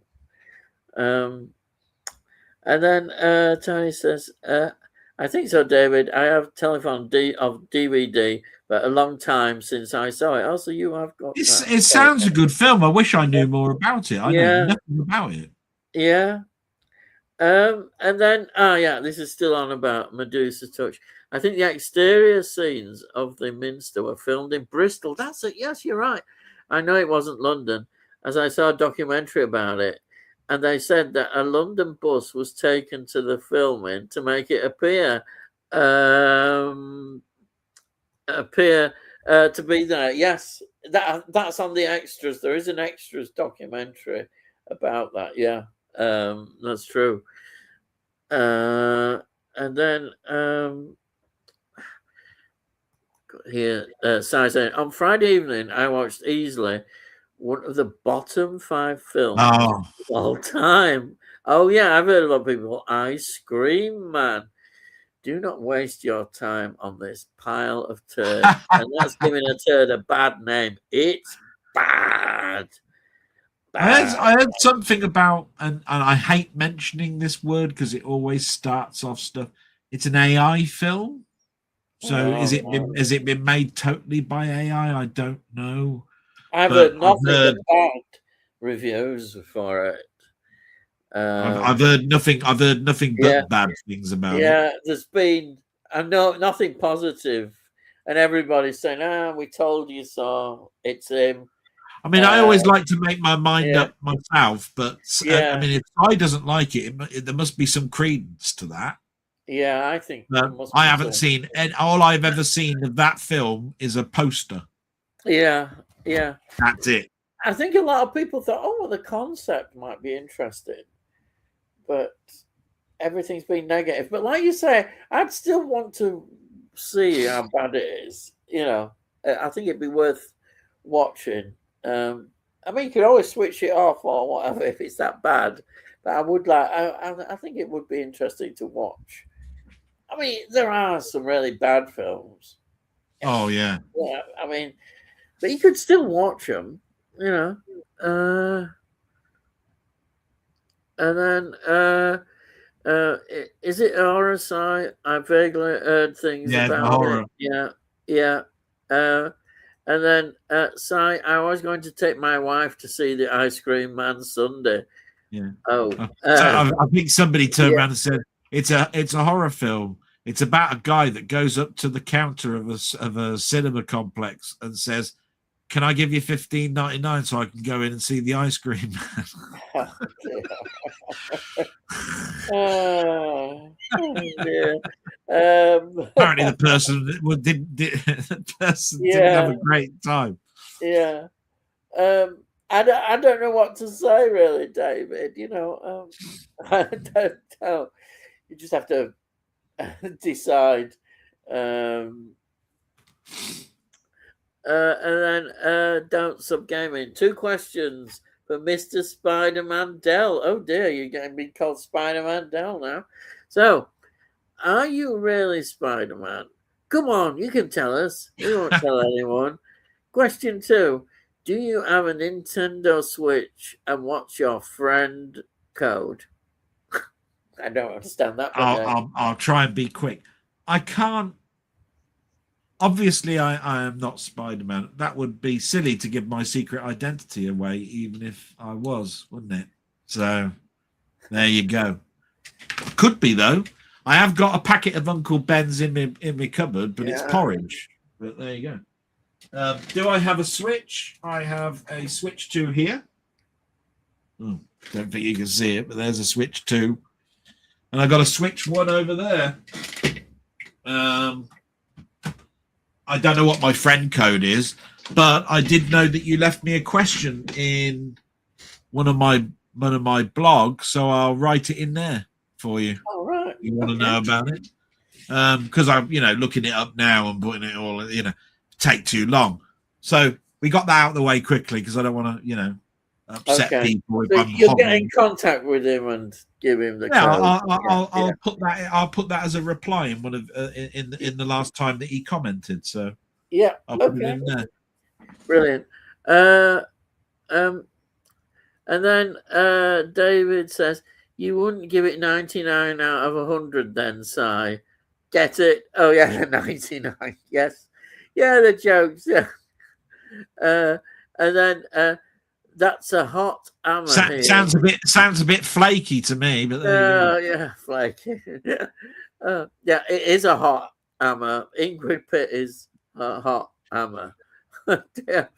And then yes, Tony, it's a horror.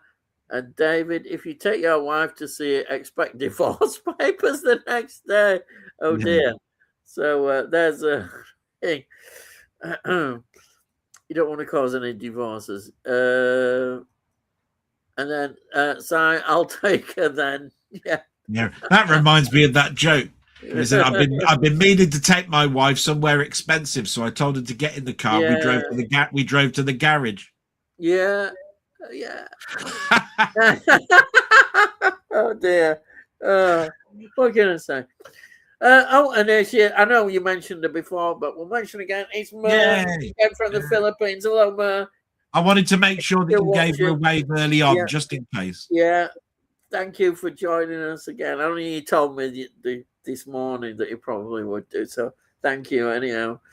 And then Stephen says, do you ever read reviews of films before you watch them, or do you just take a chance with them?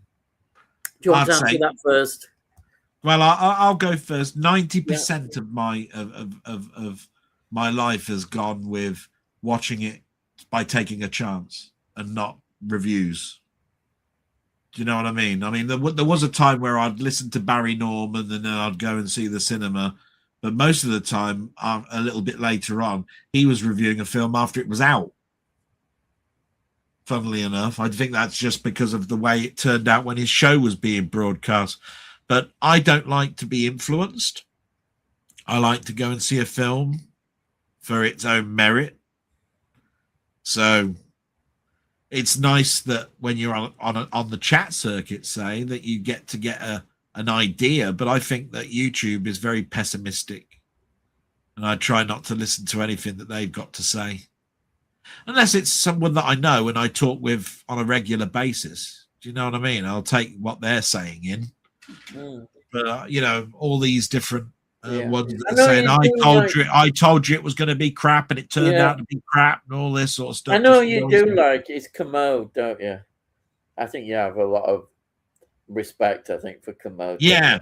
Yeah. He did one this week about his book, which is where he talks about soundtracks.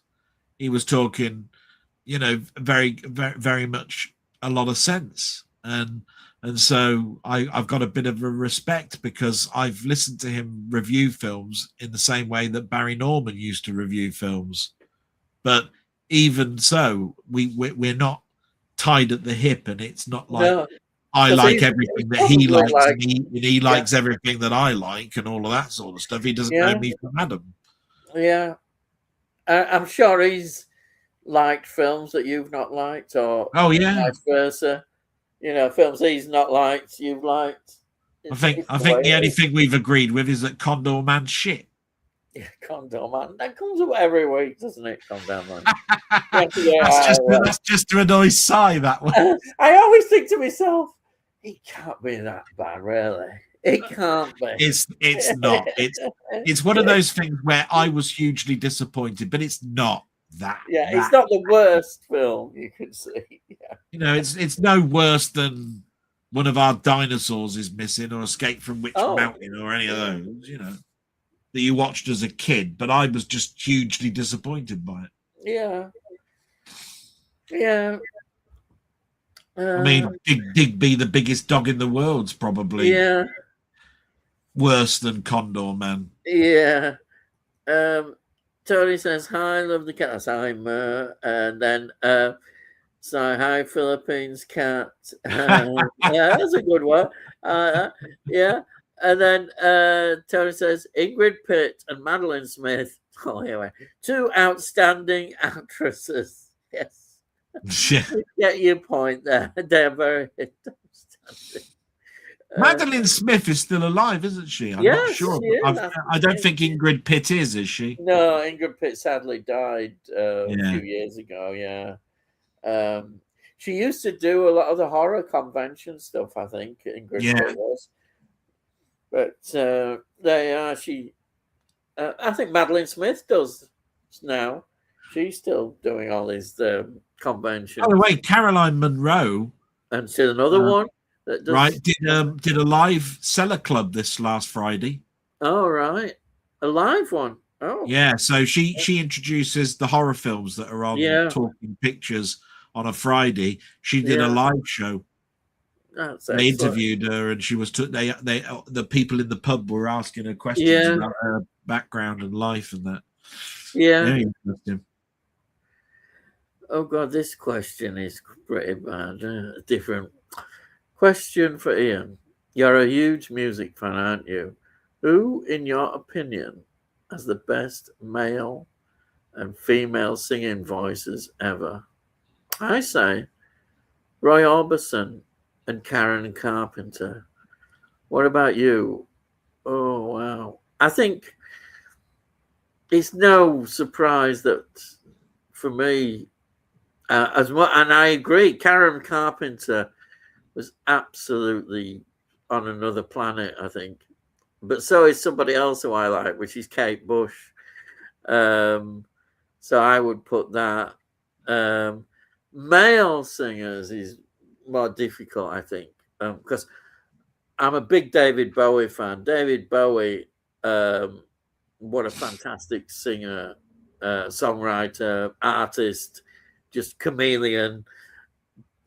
Loved music and everything, all the changes and all the stuff he was into. But did he have the best male voice? I don't know. I don't know on that. It's a difficult one picking the best male voice. I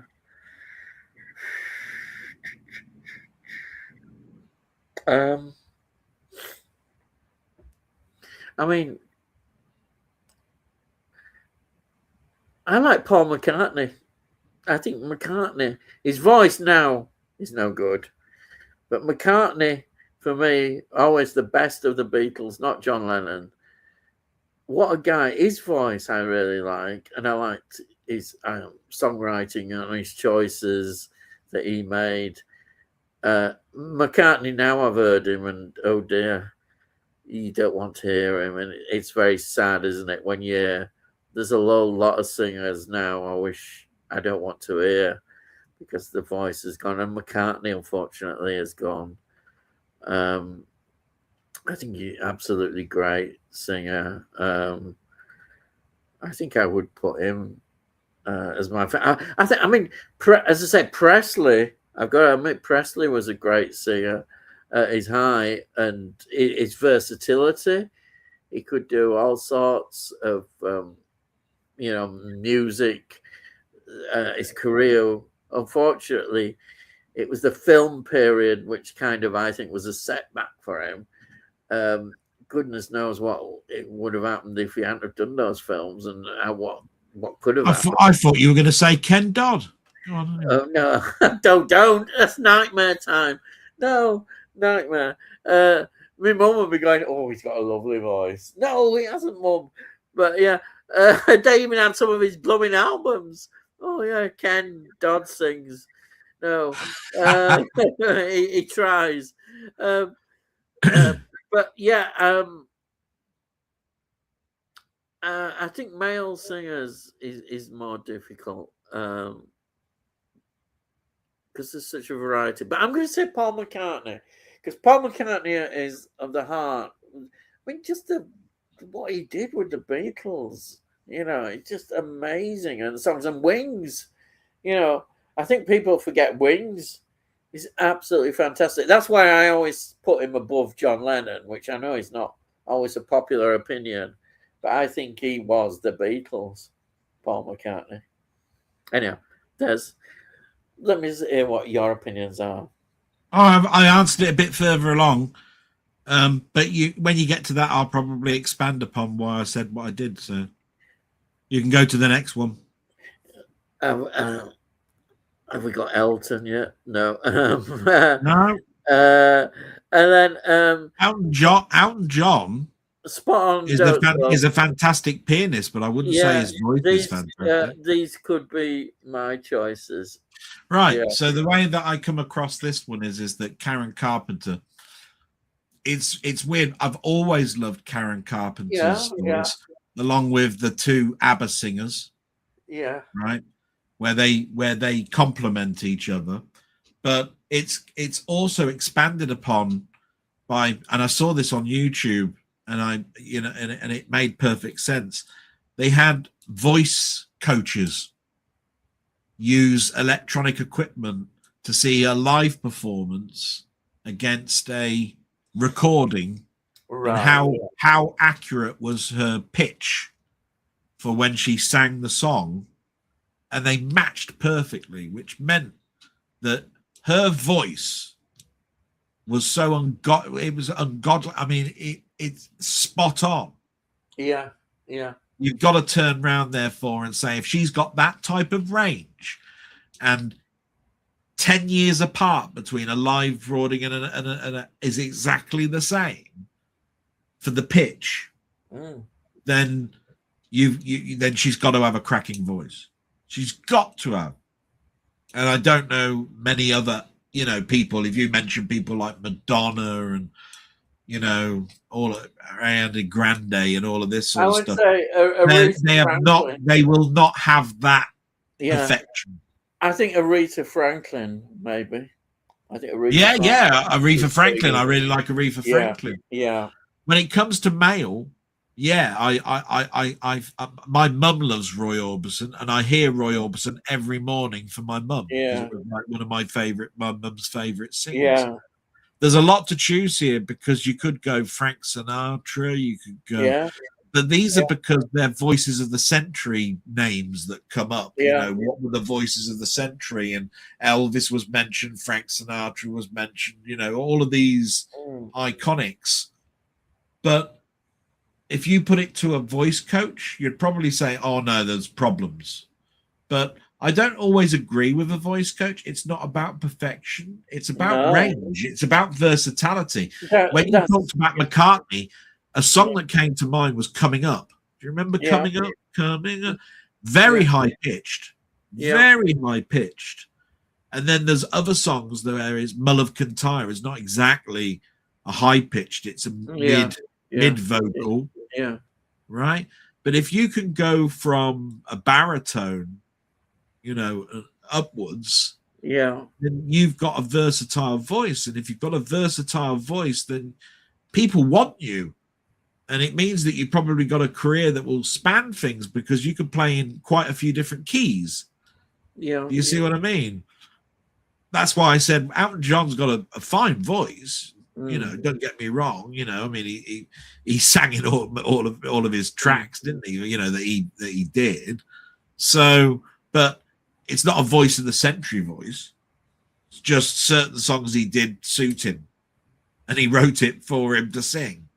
You know what I mean? I mean, he obviously did recordings for other people. You know, he's done stuff like The Lion King and all. You know, he's done things like Billy Elliot, and a load of other stuff, and Aida, which is not him singing. Yeah, you know what I mean. But you'll tend to find that somebody that writes the music, it's going to write for his own voice and his own level. Yeah. You know, he can't sing Goodbye Yellow Brick Road anymore. No. Unless he changes the key too high up. That was because he had an operation on his throat, didn't he? Yeah. So there you go. Yeah, I think Bowie, for me, Bowie's a very versatile. Again, yeah. Sang high, sang low. Yeah. I wouldn't put Mick Jagger in there. No. I like Jagger, but I wouldn't put him there. No, I wouldn't put him there. Bowie did. I think he did have quite a range. I think Bowie in styles and the way he sang. I mean, the stuff before he died, the jazz stuff that he did on Black Star is absolutely fantastic. His voice there. And there, you know, he's somebody who's, it must have taken a lot out of him. They said it did, you know, doing those vocals. I think that's the thing as well that you will forget. This is why there's Rod Stewart. How old's Rod Stewart now? He's about in his 80s. And he's had all sorts of health problems. And I think it's time that he packed up, really, you know, you got to do that performance now. You know, his voice at the time at his height, he had a very powerful voice in what he did, but now it's not good for. So I think the doctors have told him he shouldn't do it. You know, it's not good for his health. You know, you sat there doing a performance like that, can't do it. You know, physically. Anyhow, but they want to keep up their lifestyle, don't they? So. Well, he doesn't probably need to, does he? You know, I don't know. You see, that's the thing. How many divorces has he gone through? Oh, you think he might be still paying off all these divorces? I suppose that's a point. All depends. I mean, I never thought Elton John would go bankrupt, but he did. Yeah. But sometimes it's bad management, isn't it? Yeah. People who have not looked after him properly. I would go with versatility. Versatility is probably the biggest key to whether somebody's got a good voice. When you mentioned Kate Bush, I went, I don't think it's that versatile. But I've always loved Kate Bush. Yeah. But Karen Carpenter trumps Kate Bush every time. On her own. But I don't know. I think Kate Bush is sort of on her own. She's got an expressionist voice. Apart from some people say Tori Amos is a bit like Kate Bush sometimes. The cornflake girl? Yeah. Good. I don't know. But you see, you could bring in all sorts. Can't you? Chrissy Hines. You could bring in. Yeah, I like Stevie Nicks. Stevie Nicks, what a voice. Yeah, Stevie Nicks. But it's just like I say. I always go with the versatility. I mean, you know, in fact, I can listen to Stevie Nicks quite a lot. And of course, Wilson sisters, is it? Oh, the Wilson Phillips. No, the Hart ones. Who does the singing? Is it Ann Wilson? Oh yeah. The sisters for Hart. That sang alone. And all that. Voice. Now everybody. Now she. But then again, I saw her on YouTube singing from a wheelchair, so she's not very well. Not very well. Her voice is starting to go. Oh, that's sad. I didn't know she was in a wheelchair. Well, she was in a wheelchair in the thing that I saw. Yeah. And that must be therefore very difficult to sing because you're singing sitting down. Exactly. It sounds there's obviously something. They always wrong. tell you that you have to sing from your diaphragm, and they always say when you're a sitting down player, it's a bit difficult to project. But she has a range like anything. The other sister of that. I mean, she's a great guitarist, isn't that's she? The guitar. That's her thing. She's the guitarist. That's what they were matched well together. I was a bit sad. I didn't know she was in that bad state. I better go and check on my mum. Yeah, that's really sad. It's 10 o'clock, dead on. Right, okay. It won't be long. Right, we'll carry on then. We've got Psy now. For me, male singer is Freddie Mercury. That's a good shout. Versatility. A female singer has to be Aretha Franklin. Oh, you mentioned Aretha, yeah. There is something special about Aretha Franklin. Yeah, I like Diana Ross a lot, but I'd say that Aretha Franklin is better than Diana Ross. But Diana Ross certainly had her moments. But I've heard her over recent years, and Diana Ross just wasn't very good. Now her voice is totally gone. It's just not the same as what she had. But Aretha Franklin, I know she died. Still, I think she was still singing up to her death, because I have seen some on YouTube of her singing. She's still pretty good. She was still pretty good. She's quite a legend, I think. Yeah, I really like her a lot. Just beautiful. And then don't say thanks, Del. I knew you had great taste. There you are. And then Lovecat says, Sleepmat says hello to Mo.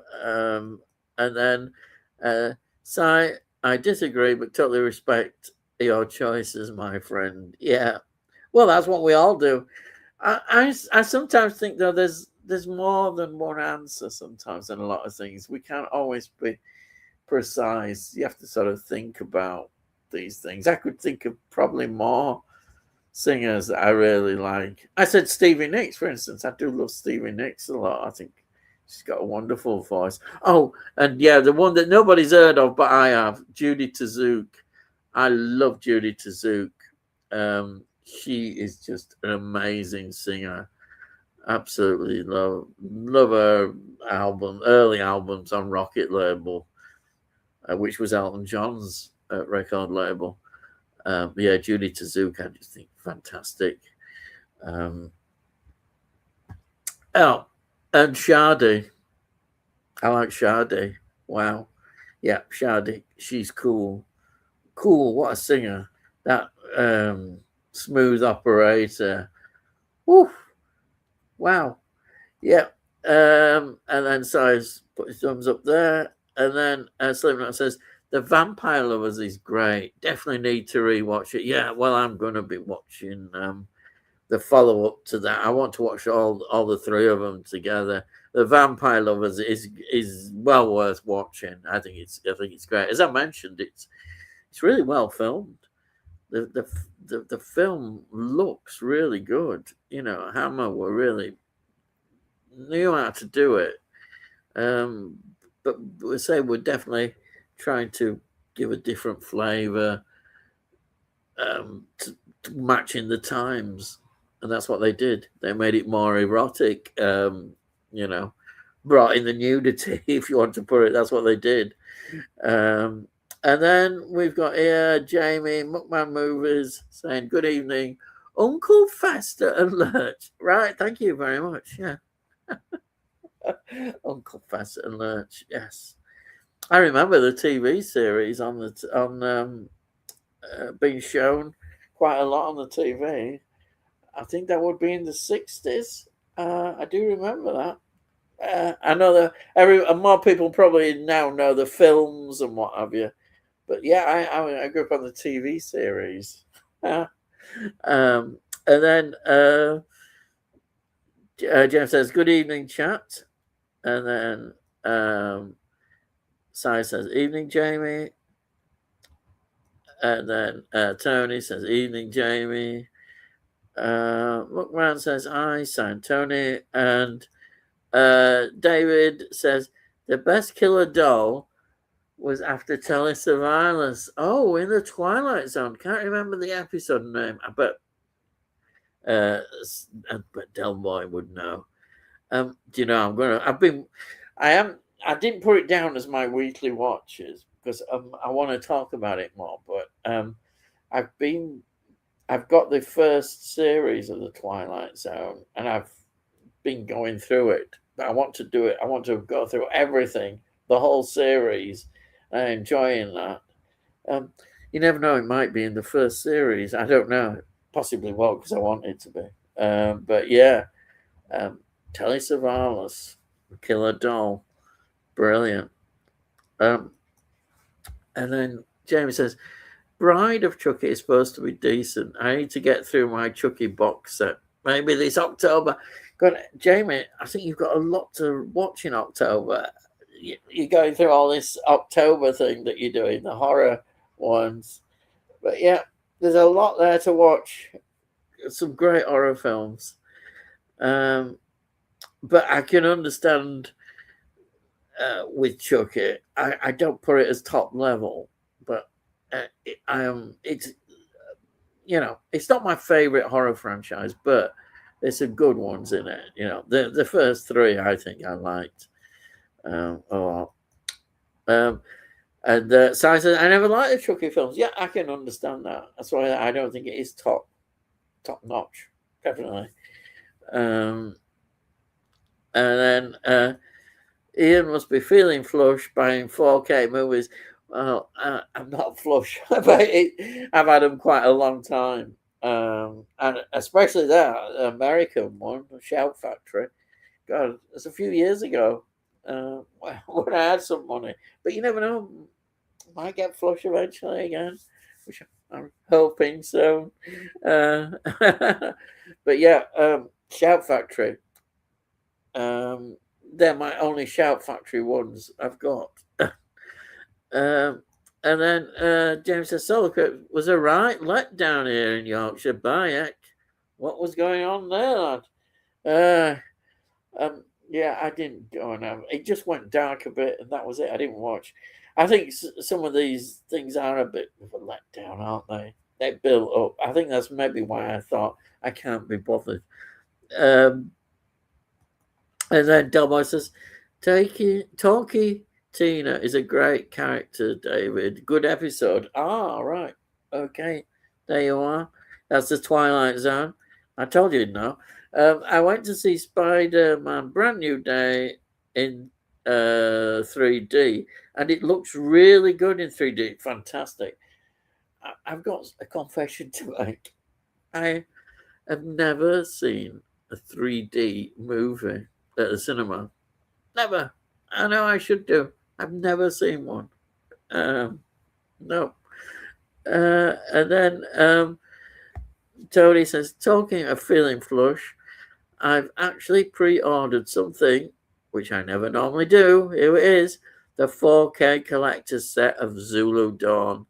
Been delayed from there. It was supposed to come out next Monday, but now delayed yet again to August the 31st. Well, August 31st isn't that far off, but God, I knew you'd be.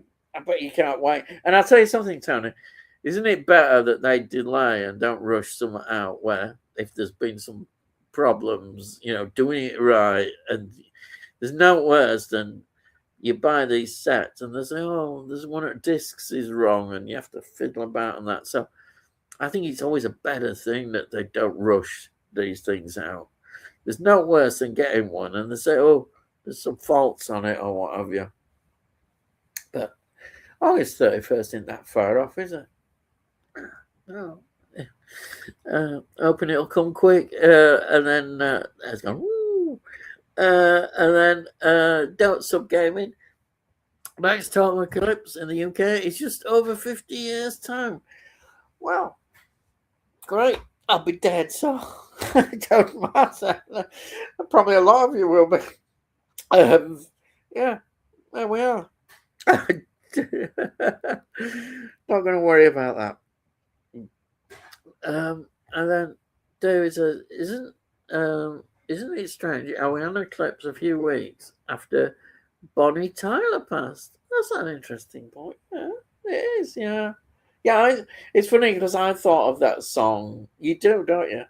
You know, today when I saw it and everything, I just thought of Bonnie Tyler, especially with this year. What happened? Yeah, very much associated with her. She's always had an interesting voice and was very good. I saw it's funny how you see these clips on YouTube. I saw her singing in I think it was March this year. The clip was of her, and it was still there. The voice, it was still there. I think, and it's sad, you know. That possibly was one of her last performances I saw. Because I know she ended up in hospital, didn't she, in a bad state. It's just very sad. She's a great loss, I think. She's a really good singer when you see her. You know, I'll put the date in my diary, don't sub, and then Slipknot. Oh yes, The Vampire Lovers is based on Sheridan Le Fanu's gothic novella Camilla, 1872, which inspired Dracula, 1897. Sheridan knew Bram Stoker, and they both went to the same university, Trinity College, Dublin. That's interesting that knowing Bram Stoker and inspiring Dracula, I quite like that link. And I can see that. Yeah, I can see that. Yeah, definitely interesting. And then Tony says, Hammer made it part of their Carnestone trilogy. That's right. And then Slipknot says to various people, so Muckman movies, good evening. And then hi Slipknot, Muckman movies. And then Stephen Taylor says, what do you think about Going Straight? I was thinking about buying it as I enjoyed Porridge, but it gets mixed reviews. Now, I know somebody who's probably got opinions about this, and he's back. He's back. So, answer that question then. Yeah, sorry, my mic was on mute. Yeah, sorry. So I went away. Yeah. I liked Going Straight, but it's no Porridge. That's the reason it probably gets mixed reviews. I mean, obviously, Norman Stanley Fletcher leaves prison, you know, and he goes back home and finds that Richard Beckinsale is now going out with his daughter. He's a long distance truck driver, and he finds it difficult getting a job. It really is prison life. It's when you leave prison, how do you get a job? It's different sort of like landscape now, but it's very difficult, you know, when you've got a criminal record. And I think he gets a night watchman job in a hotel. He's sort of like an evening porter late at night. He's given that type of job, and it won awards, but Richard Beckinsale died just as it was being broadcast. And of course, he was picking up an award, and he picked up an award and dedicated it to him, saying, what a sad loss. Lost one of my best friends, brilliant actor, all of that sort of stuff. And, you know, we won't know what the second season would be now, will we? It might have gotten quite strong. Porridge was strong from the very beginning. You know what I mean? It was an unusual comedy set in a prison. But, you know, Going Straight it's just a different, it's a natural sort of like continuation, but he's out of prison now. So obviously it turns into more of a mainstream thing. And that probably was why it wouldn't have had the legs of Porridge, even if it carried on. Do you know what I mean? But I still think it's a strong comedy. You got Ronnie Barker in it for a start. playing a same character that you've loved, coming out with the same quips as he always did. So take that if you want as my opinion on Going Straight. What's yours on Going Straight? Do you remember it? To be honest, I've not seen it. I have got it in a box set. I've got it, I think, in a box set, but I've not watched it. Yeah. I should watch it. I think it sounds, the idea sounds good. And it possibly, if you say there was a second series planned, it could well have developed quite well from what you've described it as. We could have been saying that was a really good show. I don't know if there's only one series. It's just very sad, isn't it, with what happened? Well, what I was trying to get at was that Porridge was unique in the fact that it's a very claustrophobic comedy because it's always the prisoners against the screws, isn't it? Yeah. Did they use any of the other characters in it, like the Well, you wouldn't have seen you wouldn't have seen people like Grouty, Lukewarm. Yeah. Those sort of characters. And what about Mr. Barraclough? Did Mr. Barraclough pop up? No, but I think you see Mackay taking him out of prison. Right. I mean, it's been a while since I've seen it, but I don't think you see many out of it other than Richard Beckinsale's character. Yeah. There might have been a couple of visits, but it was only, again, this is where BBC only do about 6 episodes per season, and it only did 1. So, you know what I mean? Yeah, so if there was, there'd have been in 1 episode. You know what I mean? So, but when you go out of prison, you've got many other characters that could be in it. Do you see what I mean? Where how many times is a new prisoner going to come in and it's going to be about that, or a new security, a new prison guard or whatever, that's the restraint. But it was written by the same writers. Yeah. Was it Galton, is it? No. No, it was Ian Leigh Frenace, and who went on to do Auf Wiedersehen, Pet, wasn't it? So it would have been more mainstream, is what I'm trying to say. Because he's out of prison, isn't it? It's interesting. It's him trying not to go back into crime. Yeah. That's why it's called Going Straight. It's interesting using a well-loved series and doing a sequel to it, and how successful that sequel is. Because I'm thinking the other way around. I'm thinking with the Likely Lads was very successful. Yeah. But the return of the Likely Lads was even bigger, wasn't it? Yeah. I'd say that's more well thought of than the original Likely Lads. And those are the ones that I remember the most, because I don't remember the black and white ones, because they were very early. They were very early for me. Yeah. But it's interesting that is more well thought of than the original. But maybe because people hadn't seen much of the original, or couldn't remember it, probably. Couldn't remember. They had to if I remember rightly, they had to recap what happened, because a lot of people wouldn't understand that he went off into the army on a dare. Because in the first episode, they meet on a train, don't they? That's right. On a train, yeah. But he went into it on a dare, didn't he? And he couldn't get out of it. Yes. Yeah.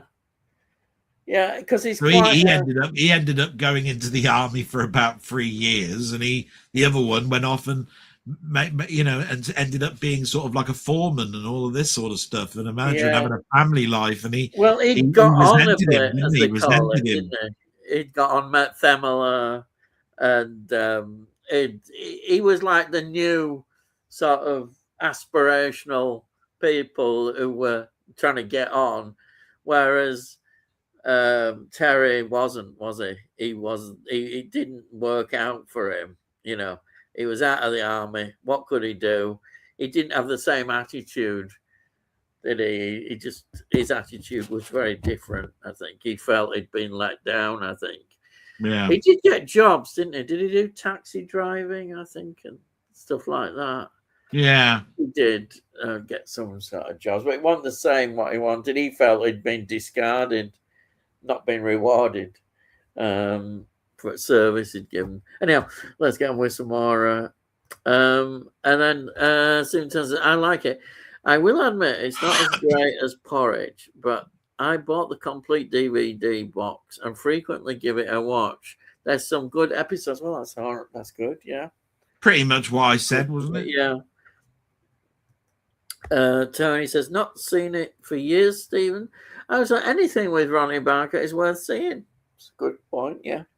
Yeah, I'll tell you what, there's only a couple that I don't like. I think Clarence, I didn't like that much. Yeah. Clarence was that short sighted furniture removal guy, wasn't it? Yeah. Oh, what about that? Is it the Magnificent Evans? Yeah, I didn't like that one. Watch. No. They didn't work, did they? Well, to an extent, but not great. I think the Magnificent Evans was another one of those seven faces of Barker or something, wasn't it? They did 7 one-off pilots and chose a couple that were going to be full on. Porridge was one and Open All Hours was the other, wasn't it? Yeah. And the Magnificent Evans was the character that was in the Welsh one that they did a total Welsh thing, and it was renamed and called the Magnificent Evans. I remember rightly. Yeah. It wasn't totally that pilot. Yeah. Same as Clarence. Clarence was in one of those ones as well. I remember rightly. Yeah. It's interesting that you could think about it, that Open All Hours, then we got the one with David Jason in, didn't we? Which was quite successful. Yeah. Which he continued. That Arkwright, yeah. So it's brings back all sorts of memories of seeing those. Thanks, Tony. I've never watched it myself. And then Si says, Stephen, all 6 episodes of Going Straight is on YouTube for free. Oh, there you are. So try it out before you spend your money. It's a good idea. Well done, yeah. Tony, personally, I feel there was better characters in Porridge, such as Peter Vaughan's Grouty and Chris Biggins, Lukewarm. Yeah, they're good characters. Barraclough and all of those. Yeah. Stephen says, good idea, Si. I didn't think of that. Yeah, just check YouTube. It's always worth looking on YouTube. It's really cheap these days. So, yes, I think it's worth a buy. I mean, I think I bought it for 50 pence in a charity store. Yeah, well, there you are. Del, I have a question about Spider-Man. Is Peter Parker still the main character in the comics, or has he passed on the torch to someone else? There you are. There is a character called Miles Morales that they're trying to bring in. But it's a very difficult question because during something called the Clone Saga, there was a question mark on whether Peter Parker was was Spider-Man still, because he was cloned and the clone was supposed to be dead, but came back as Ben Reilly. Ben Reilly, by the way, is Peter Parker's middle name, Ben Reilly being Aunt May's maiden name. Ben Reilly. So Peter Parker, the simple answer is Peter Parker is still the main character in Amazing Spider-Man, but Miles Morales will eventually become the torchbearer, will carry on. Peter Parker will eventually die or something. It will happen, and that's what will happen in the films. You know? In the animated Into the Spider-Verse, that's Miles Morales. I thought it was. Yeah, I've not watched that. I've got a couple of them. I haven't watched them. I should watch them for a while. Right, and then Sunday, let's get done on Spider-Man. Oh, not again. Yeah, and we're going to be on that. Sorry about that. No, just another comment, and it's sad for me. It's sad for me to see that, but there you go. Yeah. And then just ask him, because there's a rumor that he's going to pass on to someone else in the 5th film. It could be Ben Reilly or it could be Miles Morales, but those will be the two that they will be passed on to. So if you ever hear those two names, those will be the ones that will be mentioned if that does occur. Yeah. And then lots of comedy DVD sets are cheap now. That's true. Was talking about Fawlty Towers with someone this week and felt the urge to buy it. Ordered all 12 episodes on the latest release, supposed to be remastered. And then I wonder though. You can probably tell me this. I've got the original Fawlty Towers that were released. Have they censored them now? There's a big thing on YouTube about buying stuff now and having it censored. No, I think that's one of those stories that is not correct. This is why you have to be careful with YouTube. As far as I know, all the releases have not been censored. That's good. The BBC didn't censor it when they showed it. No. There was a thing. It was somebody just spreading a rumor saying, "Oh yeah, because it's about the Germans and what have you, they're going to censor that." That never happened. And as far as I know, when you do though talk about things like Frasier and when you talk about Cheers, they are censored. Yes, yeah. The ones that they've remastered into Blu-ray, they're the broadcasted versions that are shown early morning. Yeah. Not the original ones that were shown at 8:30, 9 o'clock at night on Channel 4. Yeah. I don't know about, there is, the Major says a couple of things, doesn't it? And I don't know whether that is being broadcast. I don't know on that. No. I would have thought they may have not even put a warning. They may just have not put that in. But yeah, that's quite an important part of it when he's there with the gun and talking about things and cricket and that. So, well, they're probably at BBC. It might be on the iPlayer. I bet on the iPlayer they may not have censored it. I don't know. They haven't censored the ones on You and Eden and all of that sort of stuff. You know, what used to be UK Gold and all of that. Yeah. They still show them at 9 o'clock at night and they're still on there. Oh, they just put that thing, don't they? This reflects the views of that particular time. I just wondered how long it will be before they will do it. But you think that they'll re-release a box set and fiddle about with the box set? Yeah.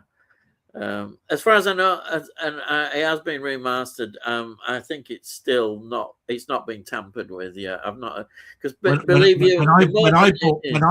I bought them as a box set, I bought it with the book, the hardback book of the of the scripts. Yeah. So I know those weren't censored. Yeah. No, I think you've got a bargain. £5. You can't argue. £5 bargain. Yeah, that's really a good bargain. Excellent. I'll just wave at my friend Mainmeister because he's just come in, and I know that he won't get, if he asks a question, he'll never get to see the end. And then says, I only found out this week that Tom Holland and I can't say this name, Zendaya are married. Zendaya. Oh, yeah. Is it? How do you say it? Zendaya. Yeah. Zendaya. Yeah. And then married earlier this year. Oh, right. Yeah. I've just realized that Tom Holland is having a good year in the box office. The Odyssey and Brand New Day in a couple of weeks of each other. His accountant must be very happy. Yes. Well, yeah, and if you think about it with Zendaya, right? She's in the Odyssey as well, I believe. Yeah. She's in Spider-Man and she's in June 3 at Christmas. Oh, so she's having a good year. She's having a bloody good year, isn't she? Yeah. Like Tom Cruise and Nicole Kidman all over again, isn't it? Yeah. And then David says, Si, have you seen Uncharted with Tom Holland? Yeah, now that's based on a computer game. Oh, right. Just so you know. Have you seen it? Yeah. Any good?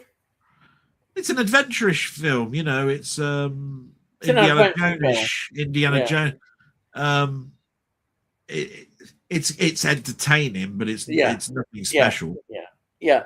A lot of money went into it, and it didn't do terrifically well. Yeah. But I wouldn't say it was crap. Yeah. And this is that. Do you remember this? David says Arlington Road Dell is great. So it is. I've got to see that film. Yeah. I've written it down. Yeah. And Tony says, I've heard of Arlington Road, never seen it. Yeah. And then Si says, David, I have, and I'm in the minority because I enjoyed it. Oh, right. Interesting. And then Tim Robbins and Jeff Bridges. All right. That's what we're on. In Arlington Road. Arlington Road is brilliant. Yeah. And we've got Jamie saying Arlington Road is a great thriller with a massive jaw-dropping ending. Tim Robbins and Jeff Bridges are excellent in it. So this is getting a lot of praise, this film. It sounds... well, I like Jeff Bridges anyway. Yeah. So. And I like when you say a jaw-dropping ending. That's... You can't. Yeah, are we talking Planet of the Apes? Yeah, you've got to have a really good ending. Sometimes, yeah. Oh. Are you building me up to a Planet of the Apes ending, or are you pulling my chain? And then you said, "Defo, we'll look out for that, David." So Arlington Road. If I remember, Arlington Road is one of Lloyd Bridges' final films. Oh, right, Lloyd Bridges. So Jeff and Lloyd are in it, are they? Yeah. And then James says, it gives a huge nod to Timothy McVeigh and the Oklahoma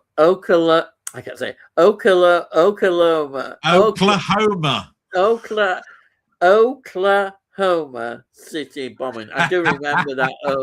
Oklahoma. I've said it. Oklahoma City bombing. I've said it right. Yeah, he hasn't got his steroidant in. Yeah.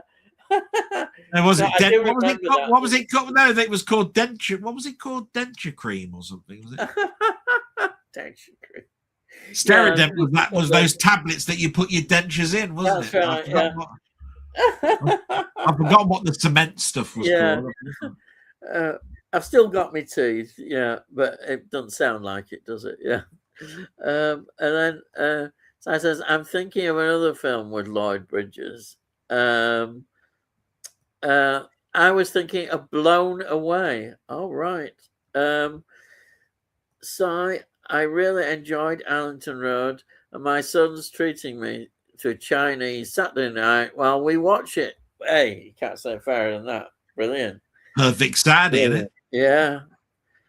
And then I hope he enjoys it and the food. I'm sure he will. Jamie says, I bought Arlington Road on Blu-ray ages ago, but not watched it since I bought it. Makes me want to rewatch it now. Oh, there you are. We've encouraged you to get rewatching. You need to get rewatching. This is the fun side of doing what we do on here. Somebody will mention a film, we'll start talking about it, and all of a sudden it'll be right. I'm going to watch that this week. Yeah, well, that's good, isn't it? Yeah, because I know, Jamie, you've got a lot that you haven't watched.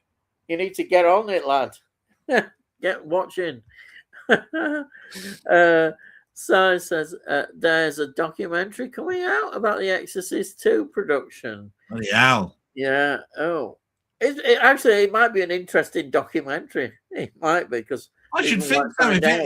If it had a troubled production like I believe it did, then obviously there's a lot to talk about, isn't there? Yeah. Whether studio heads came in, or whether the writing, or it wasn't even finished as a script before they were filming it, or whatever. That does happen sometimes when there's not a proper script. Or it's been written as they're filming it. And then Stephen Taylor, Leeds just lost in a penalty shootout. Well, at least they got a goal.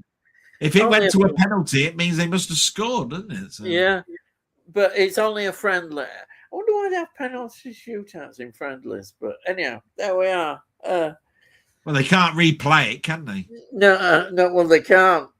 But did they really matter, these friendlies? You know, they're just getting the players fit, aren't they? Trying to get them into it. Yeah. At least they didn't lose 3-1 to Everton. Oh, dear. Newcastle. I won't worry about it. You know, new season starts, it's different. Once they get into playing. Yeah. My team plays Arsenal in the first game. Bloody hell. Oh, trouble at Mill there. But you never know. There's a trouble at Mill. You never know. Arsenal might be all arrogant and think, oh, we'll beat these, yeah. And they might have a bad day. You never know. Yeah. It's unlikely, but there's always, in football, you never know. There's always something. And sometimes teams don't start off that well, do they? Sometimes good teams don't start off well, and then suddenly they get into it and they're off. So you've always got a chance. Yeah. A pub team wouldn't even do that. Oh.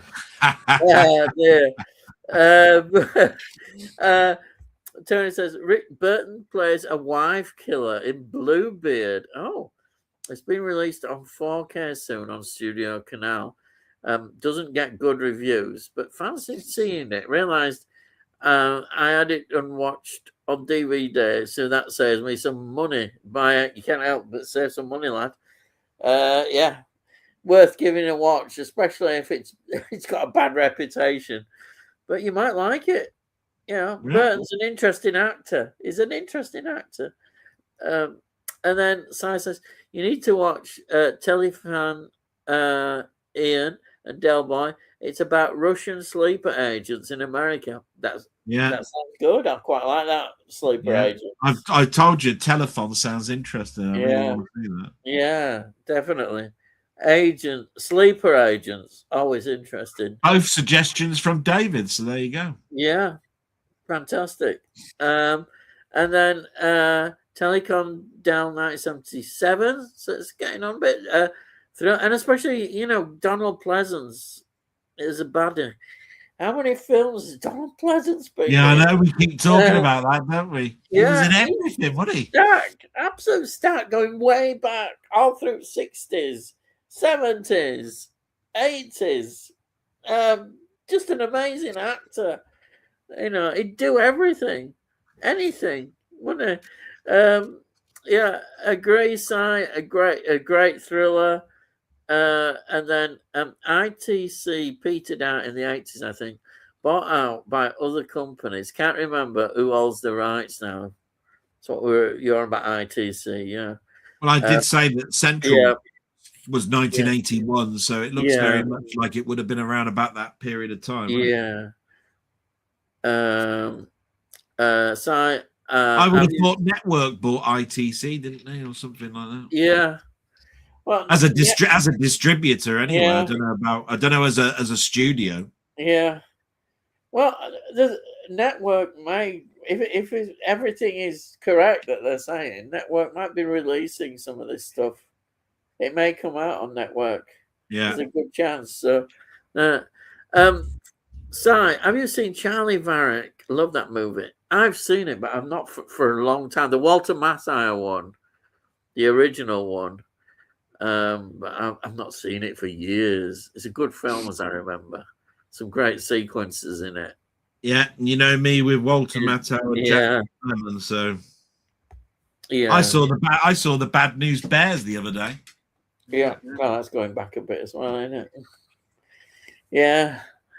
And then yes, David, got the Indicator Blu-ray. That's the good heist film.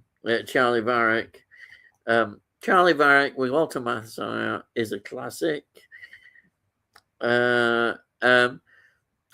Stephen, where is your favorite place to get second-hand DVDs? I've been using CX, but they charge a fortune for postage and passage. Yeah. I always say Music Magpie and who was the other one? World of Books. And World of Books. They're always good prices. Okay, I do always say this, but I have a thing is that occasionally you can order and you'll get a really bad beat up case. You do get those. But if you've got spare ones, I've got quite a few spare ones. You just change the case, and then it all looks brand new. Fantastic. CEX definitely, and not all. CEX has a very mixed reputation, doesn't it? I think. Yeah. You see people saying that some of the deliveries they've had from CEX have been absolutely atrocious. Some what people have had really bad, and then others have had good bargains. You can get bargains from them. I look at them being like cash converters, to be quite honest. Yeah, it's you just don't know whether you're going to get something really good or something that is they've really slopped. And also, I mean, if you buy box sets, which we've all done, we don't often all play them all. And some of the discs, it's always worth checking that all the discs are there and that there aren't any scratched, which they could well be, or any problems. You don't know. They don't know. You could go into CEX and take in discs that have problems, and they'd take them. They wouldn't know. You just have to hope that hasn't happened. Joe Don Baker, what a baddie. And then Si says, it's my favourite Walter Matthau film. Pelham 1, 2, 3, and The Odd Couple 1 and 2. Yeah. Well, just by the way, I would also say the charity shops are great for DVDs as well. By the way, and some of them if nobody mentioned that, because what they tend to do is they sometimes do these free for £1 or 50 pence each. But sometimes you can go in there and somebody's brought in a whole season, a series of, like the whole series of MASH or something, right? Yeah. And they usually do them for about £2 or £3 for a whole season or something, and you can get a great collection then of all of them, for about £20 or something, and it works out really quite well.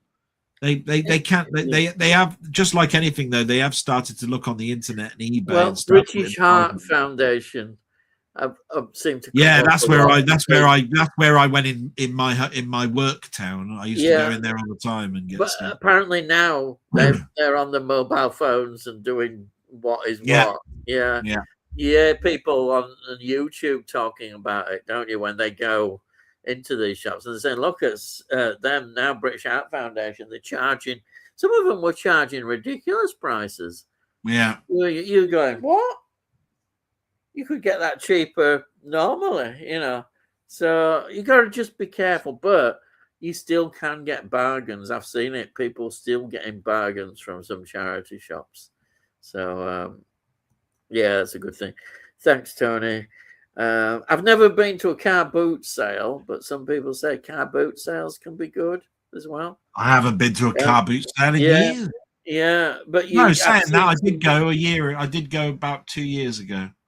I didn't buy any DVDs or films. Yeah. The problem with car boot sales is that there's loads of resellers there. So there's people turning up as early as possible. They've got the phones out. They've got the things. And all they're doing is they're resellers. So they're just picking what they think is the best and trying to make a profit out of it. And they do sometimes, all these games and stuff. The amount of people that do YouTube videos at car boot sales, it was chock-a-block with them a couple of years ago. People going around going, "Oh, I'm going to see if I can pick up Henry Hoovers and things like this and buy them for £30, and then he'd sell them on his own shop for about £120 and all this sort of stuff." They soon got to know that person going around, saying, I saw your video last week." Exactly. People will know, won't they? Yeah. But they do it a lot with games, and because obviously there must be some games that are harder to get, and Yeah, they're charging quite a bit for Yeah, some but of the it. people on the stores aren't stupid. They've started to do. They've started to sell games and old retro systems. Yeah, and they put them out, and they're the prices that you'll see in CEX and stuff like that. And then you don't even know if they're going to be there next week. Yeah, but you can't blame them, can you? They want to make, thinking, well, I don't want to be. I want to make as much money. But then there's people that turn up and just want to get rid of stuff. They're the people that you want, and they'll just sell it, 50 pence a pound. They just want to get rid of it all. That's all they want to do. I suppose it's more fun in that way. It don't get serious. And then David says, I remember years ago I walked past the cinema, knit, and saw Class of 84 nipped in. Yeah, not planned on cinema that day. Really enjoyed it. That's really good if you just suddenly, on spur of moment, decide to go in and see a film. I think that's really good. Yeah. Oh, why not? If you got time, do it. Yeah. And here we are. Size Condom Man is fucking awesome. It does come up, doesn't it, every week? Yeah. I knew I would get a rise out of Sai. I knew it. Yeah, and actually, I don't mind this film. It says, I love one of our dinosaurs is missing. Yeah, I think it's quite a good fun bit of Disney film. And Angela Lansbury's in it. Yeah, exactly. Well, I like Angela Lansbury. I think she's great. It was set in the British History Museum or whatever it was, wasn't it? Yeah, it's Peter Ustinov. That's it. It's good stuff. Oh yeah, not quite as much as Digby. Yeah, I think Digby is a bit. Yeah, Digby. That had Jim Dale in it, didn't it? Yeah, and is it Beethoven or something as well as another? Oh, Beethoven. Gee, I'd rather watch Digby. Yeah. I'll tell you what. I'll tell you where Digby came from. I remember seeing all the clips on Tiswas. Right. They used to show sort of children's type films, but in Tiswas, I remember one of the fondest memories I've got was this stuntman film, and it was Burt Reynolds, and it was Hooper. Oh. And that wasn't really a kiddies film. No. And Hooper came about again when they were talking about the Fall Guy. Yeah. Where the Fall Guy came from. So Hooper really should have. I mean, Fall Guy, as far as I'm concerned, should have been called Hooper 2 or something. It's Hooper was a great film. He had to do this stunt at the end, going through this sort of like set in this car. It was great. And they used to show that in Tiswas, all the explosions and stuff going around. Yeah. It was just one of those clip films that they showed an awful lot of. It's hot, isn't it? Yeah, it is very hot. I'm having sweats. I think my diabetes and this don't work well together. I went to see Super Trooper 3 as well on Friday. If you're a fan of the Broken Lizard films, you'll have fun. I don't think I've seen the Broken Lizard films. No. Have you seen them, Ian? No, I haven't. No. And my favorite male singer was Chris Cornell. Right. He gets mentioned quite a bit. I've heard Chris Cornell mentioned as well. Good shout out, Jamie. He's got a great rock voice. Or had, yeah. McCartney must be in his 80s now. Yeah, it's sad. He does look. He's looking his age, and don't go on tour again, please. I think he's brought out a new song. He did, yes. It's put on a new album. That's up for an award. That's up for an award, isn't it? Yeah. It was maybe about a month or so ago. He brought out a new album, didn't he? But it's supposed to be a bit autobiographical. The idea sounded pretty good. But I think people were commenting about his singing again. Yeah. Yeah, and I mean, he could probably, but he wouldn't. I don't think he would. But some artists might do a bit of fiddling about with the voices, trying to make the voices sound better. Oh, auto-tune. Yeah, I think he wouldn't. I feel he wouldn't do that. No, I don't think he would. No, he wouldn't believe in it. Yeah. He'd be the sort of perfectionist that would just say, "We'll do that again." Yeah, he'll stitch it together with the best bits. You are spot on there. Apparently, he is quite a perfectionist, isn't he? He would do things over and over. He'd be in that sound. He'd be in that sound groove all day, and then he'd edit it all together. Yeah, yeah. I think at one time that's why he worked well with Lennon, but then it sort of changed. Lennon went more experimental. He wanted to be more experimental, I think. Yeah. Which was it? Yeah. Do you like films about true events to be accurate? Or don't you mind if the odd things that are made up just to provide some extra entertainment? That's an interesting question. Do you want me to go first, or do you want to go first? No, you go first. Yeah, as somebody, of course, who loves history, I know that if you're going to watch a film, you've got to take into account that it is a film and that the events that you're going to see are not historically correct. And I think a really good example, which I think a lot of people point out, it's a brilliant film, I love it, is Braveheart. It's just totally not right, what they say, the things that never happened in the film. But it's such a good film. It doesn't matter. And that's my point. The point is, it doesn't matter if things are not correct. You get the spirit maybe of what happened. The spirit of, Braveheart, the film, is perhaps more important, I think, than what actually happened. And one thing, he met a really terrible end, which the film obviously doesn't go into too much, but his execution was horrible. Yeah, they didn't do too much of him being paraded through because he was paraded through several towns and cities before he actually got to where the place was where he was hung, drawn, and quartered. Yeah, because he was naked and ridiculed and stuff thrown at him and all of that sort horrible of stuff. They made him walk till he was exhausted, didn't they? Yeah. That's not shown in the film. Right? But you can understand why. You can understand why. And I say we should never worry about films being out of context. Sometimes a film is better because what really happened might just not be quite as interesting. I know that sounds a thing. It might seem it might make the film flat. So you can have license in that. We're just looking at a work of art, a film, an interpretation, and that's how we enjoy films. Because reality, I know this is awful, but reality could be a bit boring sometimes. And you need to add more to make it interesting to watch.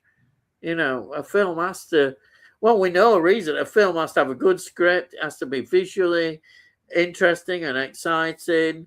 It has to have good acting. There's loads of things that make a film interesting and good, and that's what these companies want. So therefore, you don't need to be historically accurate. You don't need it. That's just what's your opinion about this thing? I like both, to be quite honest.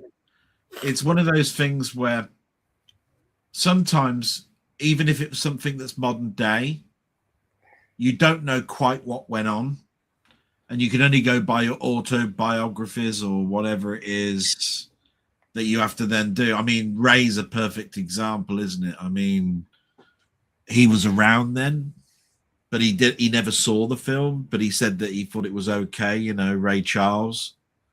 But there's lots of inaccuracies in that. Apparently, in the autobiography, he never made the women that he got pregnant have abortions or even suggested abortions, and yet that's in the film where he actually says that. Jamie Foxx says that to one of the singers, you'll have to get rid of it then, and all of this sort of stuff. Don't worry, I'll pay for it. Apparently, that's not what happened at all. But in other ways, they show his character as being a bit temperamental, intolerant, and that's true. He was. He admits it himself. So this is where I'm going. How can you really get accuracy on, say, Al Jolson then for the Jolson story? You see what I mean? You can only do what you know, what's been written down.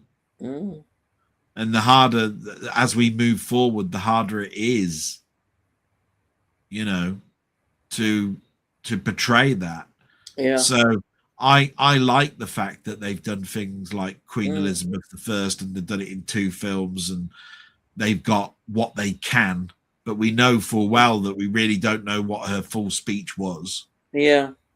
When she was talking about the Spanish Armada, saying that she had the body of a feeble woman but a heart of a king and all of this sort of stuff.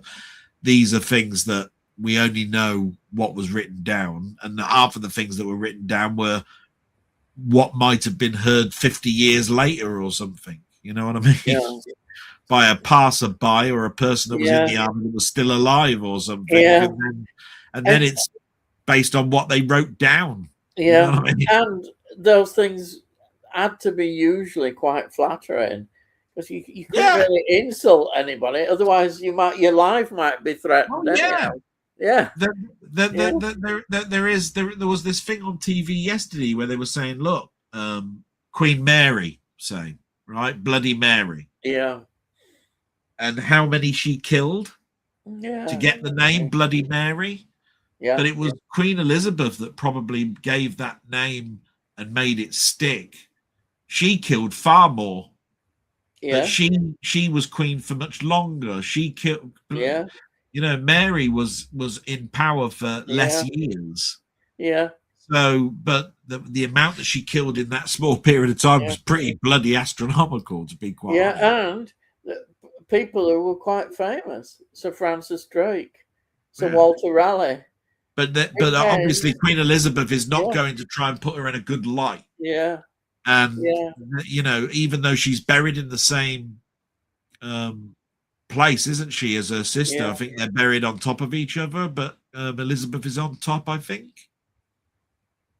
If I remember rightly, at Westminster Abbey, is it? Yes, I think she is. Yeah, I think you're right. Yeah, yes, yeah. But I think you have to balance things out.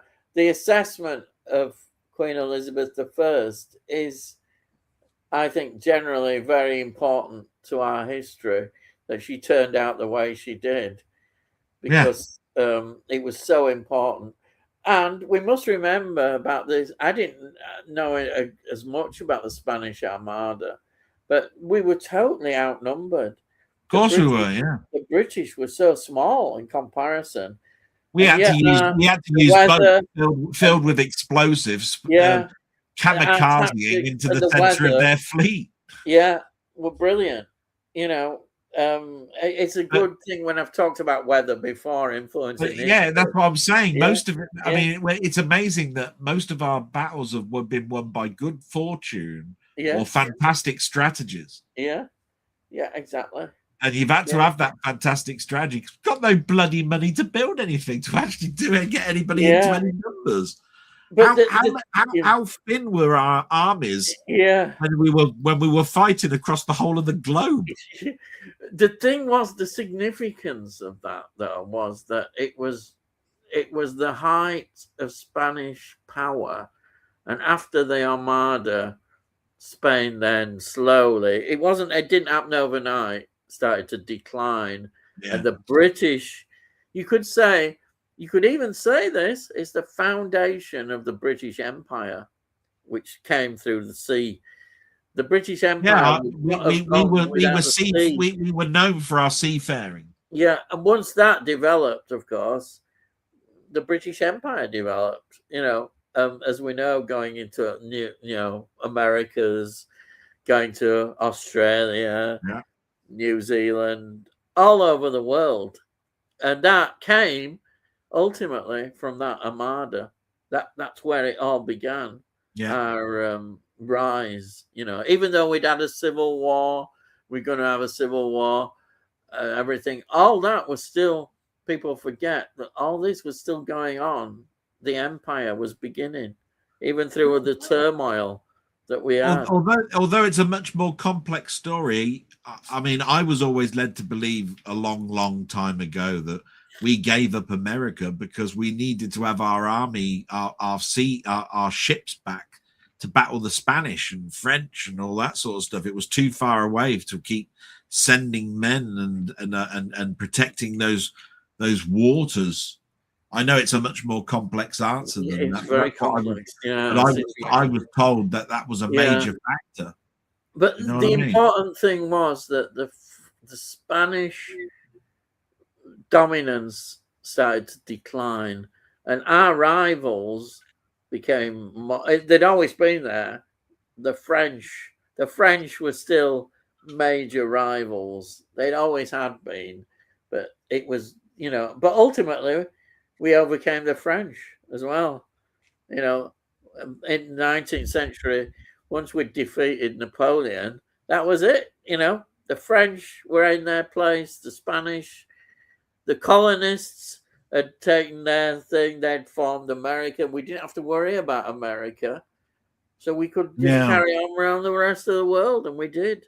So losing America actually was helpful for the British Empire to grow, ironically.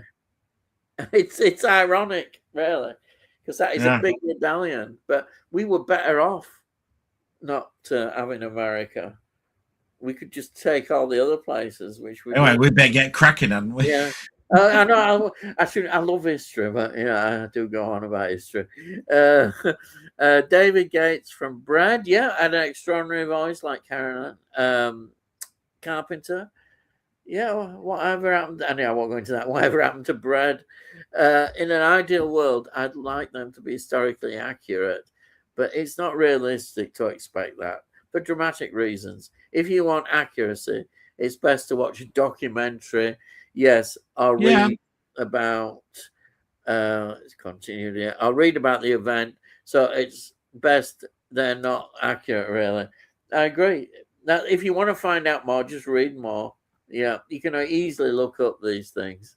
And then Jamie says, I wasn't lucky enough to see Soundgarden at Hyde Park in London alongside Black Sabbath, Motorhead, and Faith No More. Crikey, I've not heard of them for years. Chris Cornell was incredible. The range he had was spine tingling. What can I say? Yeah. And then Sai says Robert Plant is a great rock singer. I agree. Yeah. I'd say Adele has a terrific voice. I think a lot of people would agree with you there. Yeah. Not that I really listen to her stuff, other than the Bond song Skyfall. Yeah. And then Count Baneface intends to nationalize Adele if elected. Yeah, good old the Count. Amy Winehouse was good. Yeah, Amy was a great singer. 2 albums, brilliant albums. See all these names coming out. Every single one of them I'd agree with. Yeah. You forget about Annie Lennox. Yeah, she's a great singer. And then Tony Hawk's having a laugh there. But a bit Count Business. Was Count Binface on 3, 2, 1? I can't do it properly, but there Possibly. we are. Tony Self, I'm supposed to have had 2 breaks, and it's told me time for bed too. I wish it'd make up its mind. Your phone is expanding its horizons. It's trying to keep you going. Sai says, I watched the Binface interview with Alistair Campbell and Rory Stewart. He's hilarious. That's brilliant. I like that. That was his father, David Dusty Binface. Yeah, he was Dusty Bin, wasn't it? Yeah, having a laugh there. And then David is... Tony says, I was in the front garden this week and a Tory guy came delivering leaflets. I think I made his day by telling him he wasn't at the bottom of my list. That started with restore, then reform, and then conservative. Well, yeah, you must have made his day. Yeah, the conservatives will come back. They'll get back into mainstream again. Never heard of Restore, Tony. There seems to be a new party every week, Stephen says.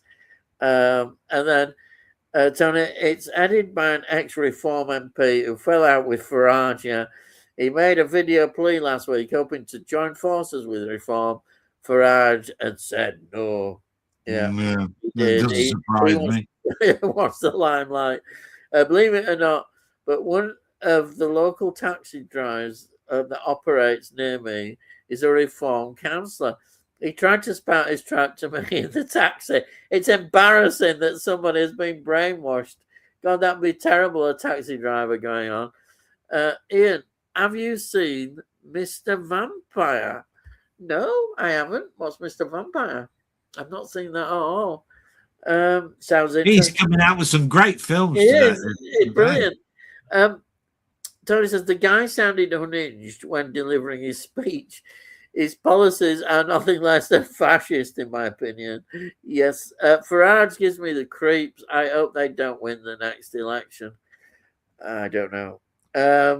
Unfortunately, Rupert Lowe is the name. Tony, he's a right-wing nut. Tony, yes, he's a gentleman farmer and thinks the code for millionaire landowner. Yeah. Bookman, Gravity is the best 3D film I've ever seen. Incredible, immersive. Yeah. You like Gravity, don't you? Quite a lot. Yeah, it keeps me grounded. Yeah. Are they still making 3D films, or is it finished? Apart from Avatar, that's the only ones I know that they're making films out of the 3D ones. When it comes to making specific films as 3D, I think Avatar is, but even Spider-Man even this brand new day's got a showing in 3D. Yeah. So it's still going. It hasn't totally gone. I only know that from YouTube. Yeah. I said, "What, really? Spider-Man's still 3D?" They've just converted it. It's that old conversion routine where they haven't actually used a 3D camera. They've just converted it to make it look 3D. So that's not making a 3D film as far as I'm concerned. I think the physical media stuff has totally stopped on it, a 3D stuff. But you still Avatar Fire and Ash came out as a 3D Blu-ray. Yeah. There we are. I think all this 5 million bung scandal has taken the shine off Reform. The popularity is waning, so hopefully they won't win the next election.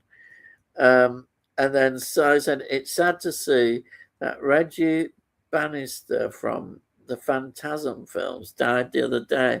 I'm a fan of the Phantasm films, so it was a hard pill to swallow. I know you've mentioned, I think, them before, yeah. I know I'm not a fan. I think that is well known, but it's still sad. It's still sad, yeah. Also, the news of Lucy Davis. Oh, yeah, from The Office, a daughter of Jasper Carrot. Yeah, I did hear that story. Breast cancer, and there's a limited time left. Yeah, God, that is terrible. I have heard that. I did hear that story. Yeah, I do remember her in The Office. Yeah. The reason I heard that story was it was weird because I was talking to someone. I said, "Is Jasper Carrot still alive?" Because he used to be manager. He used to be a director of Birmingham City Football Club, didn't he? And Jasper Carrot was on Talking Pictures about, they showed a couple of his comedy routines. Yeah. And then all of a sudden that article came up, and I went, "Oh wow!" Yeah. And then Stephen says, "I love The Office. It's really sad news. It is, yeah, sad news about Lucy Davis. Puts things into perspective. She's same age as me." And then James says, "Ian, have you watched any Philomena Kunk. Yeah. Yeah, we talk about that right at the beginning? Get out, Jamie wasn't in when we were at the beginning. Yeah, I was talking quite a lot about it, and I loved it. I'll just say that absolutely loved it. Right up my street with history. You need to go back. You need to go back to the beginning, Jamie, and start watching. He's a proper cunkhead. Hey, I like that cunkhead now. That's a great thing. Yeah, I'm quite happy to be a cunkhead. Yeah. Not sure if Faulty Towers is censored. I think this release is from 2019, not received it yet. I think you'll be all right. You'll be fine. That sounds like I think you're going to be fine anyway. Yeah. It was just we brought I brought the censorship thing back in. I don't just purely on the basis that I know that Cheers and Frasier reissues have been censored. Yeah, and that's all. That is bad. No, that is still bad. It's a big thing. That. And Crocodile Dundee film they were talking about as well. The first one. Evening, gents. This is Mainmeister. Hope everyone is well. Thank you. Welcome. You may. I said hello to him earlier because I know that he probably wouldn't be around after a while. And then Si says hi, Mainmeister, and then Tony, evening, Mainmeister, and Mainmeister. How you doing, Si? Hope you're all well, sir. Yeah, we're doing well. I'm doing good. Cheers, Si says. And then Ian, good thing about my collection is that it's like a video library. I have films I have seen and haven't seen. So I'll always have something to watch. That's good. That's brilliant. Yep. Yeah. Even though we all like to go in there and nick your collection while you're not watching. Yeah, that's going to happen. Just give me time. Oh, yeah, this one's a good one. But even I do like it. I watched Pam Grier in Kofi this week. It was like boob central. Yeah, but a nice place to go, isn't it? And it was. I haven't seen that. Pam Grier. Oh, you've got to watch Pam Grier. She's great in these films. Absolutely wonderful. No, I haven't seen Kofi. Yeah, Kofi. It's a good film. That's encouraged you to seek out the rest of her filmography as it came. Yeah, it probably would. Yes. Yeah, here it is. I might watch Foxy Brown. Oh, you've got to. I've got Foxy Brown. Honestly, it felt like the director wanted to get her boobs at every possible moment. Yeah, but it's well worth watching. And she was pretty badass, though, wasn't she? I thought she was pretty badass. You know, you won't mess with her. Perhaps he was a dirty old man. Dirty old man. That's it. That's what you have to do. And then I read the R.H. Corbett's voice. Yeah, you did it. Yes, that's it. I did it. R.H. Corbett. Harold. And then they're laughing. And then David says, there's a new dinosaur movie coming out at the end of Oak Street. Yeah, I have heard people talking about that. Yeah, a dinosaur movie is always welcome. You talked about it. Yeah. You talked about it in the SFX magazine review. Right. Yeah, which can't be a bad thing. Actually, I've already got a new issue that came today of SFX. Oh, right. So did you see that Starlog turned 50? Yeah. Starlog. Oh, Starlog. Great. There's a YouTuber that's actually gone through the whole of the first issue because it's celebrating its 50th anniversary. Wow. Came out 50 years ago this month. Fantastic. Starlog. I love Starlog, yeah. And it's amazing. He was talking about the fact that it says at the beginning that this is mostly a Star Trek film, but hoped it would be more expanded upon on other expanded, because Star Wars wasn't out. Yeah. Remember, it's 76, not 77. 77 Star Wars, yeah. So, and of course, he went through the magazine. I was going, wow. Yeah, fantastic. I love looking through old magazines. I'll send you the link to it. I thought it was brilliant. I've got, I do have a few in my archive, but it's always storing things. Oh, this had a painted cover of Star Trek's faces, of Kirk and all that. Yeah. Starburst was a great magazine. It still is. I think it's still going. I think in some form or other. I think it still might be going. But yeah, it had a golden era. Yeah, the dinosaur movie coming out at the end of Oak Street. I've forgotten what the name of the title is called. I know it's got Oak Street in it, but is it called Dinosaur? Is it called Dinosaur of Oak Street? I don't know what it's called. Something like that. Yeah, it's coming out. And then James, what's that? Horton View. Oh, right. Okay. Thank you. Whatever. We colonized Australia initially as a replacement for convict transplantation after losing the 13 states in the War of Independence. Yeah, initially that's what we did. Yeah, it seemed a good place to send them. And all we have left is Gibraltar and the Falklands. Yeah. Yeah, Spain is still cross about Gibraltar. But that one won't go, Gibraltar. Falklands probably won't go on it for now. I have Mr. Vampire. It's a fun Chinese martial arts horror film by the Shaw Brothers. Oh, it's quite funny because the vampires jump towards their intended victims. All right. It's a Shaw Brother film. Tony, yeah, Saint Helena and Ascension Island is the Atlantic, possibly too. Not sure if they're self-governing yet. The Ascension Island they'd keep. They won't get rid of that. It's a major post, isn't it, for communication, all satellite links and what's going on in the world for Britain. So that, and probably St. Helena as well. Ian is catching us up. Keep asking questions. Laugh out loud. And then we got Tony here. Starburst is still going. I watched a guy who has a YouTube channel and he writes for it. Oh, that's good. I'm glad it's still. I'm glad it's still going because there's no Smiths, is there anymore that you can go in and have a look at all the latest magazines? So I'm glad. I'm still glad it's going, but I bet it's got quite a limited readership because people probably don't know it's going. And then Si says, 99 guys, great chat as always. Salute to Delboy and see you later, Ian, for tonight's stream. And the obligatory shout out to Mrs. Dell. Thank you. That's really nice. I'll pass that on. So thank you so much. Thank you so much. And then we've got the last comment now from Tony saying, good night, all. Thanks. And thank you, Tony, as always, for joining us. Great contributions from everybody. Really enjoyed it. It's been I'm pretty sure Yorkie Corner's not far away from coming back. You never know. I wouldn't mind a Yorkie bar, maybe. Yorkie Corner.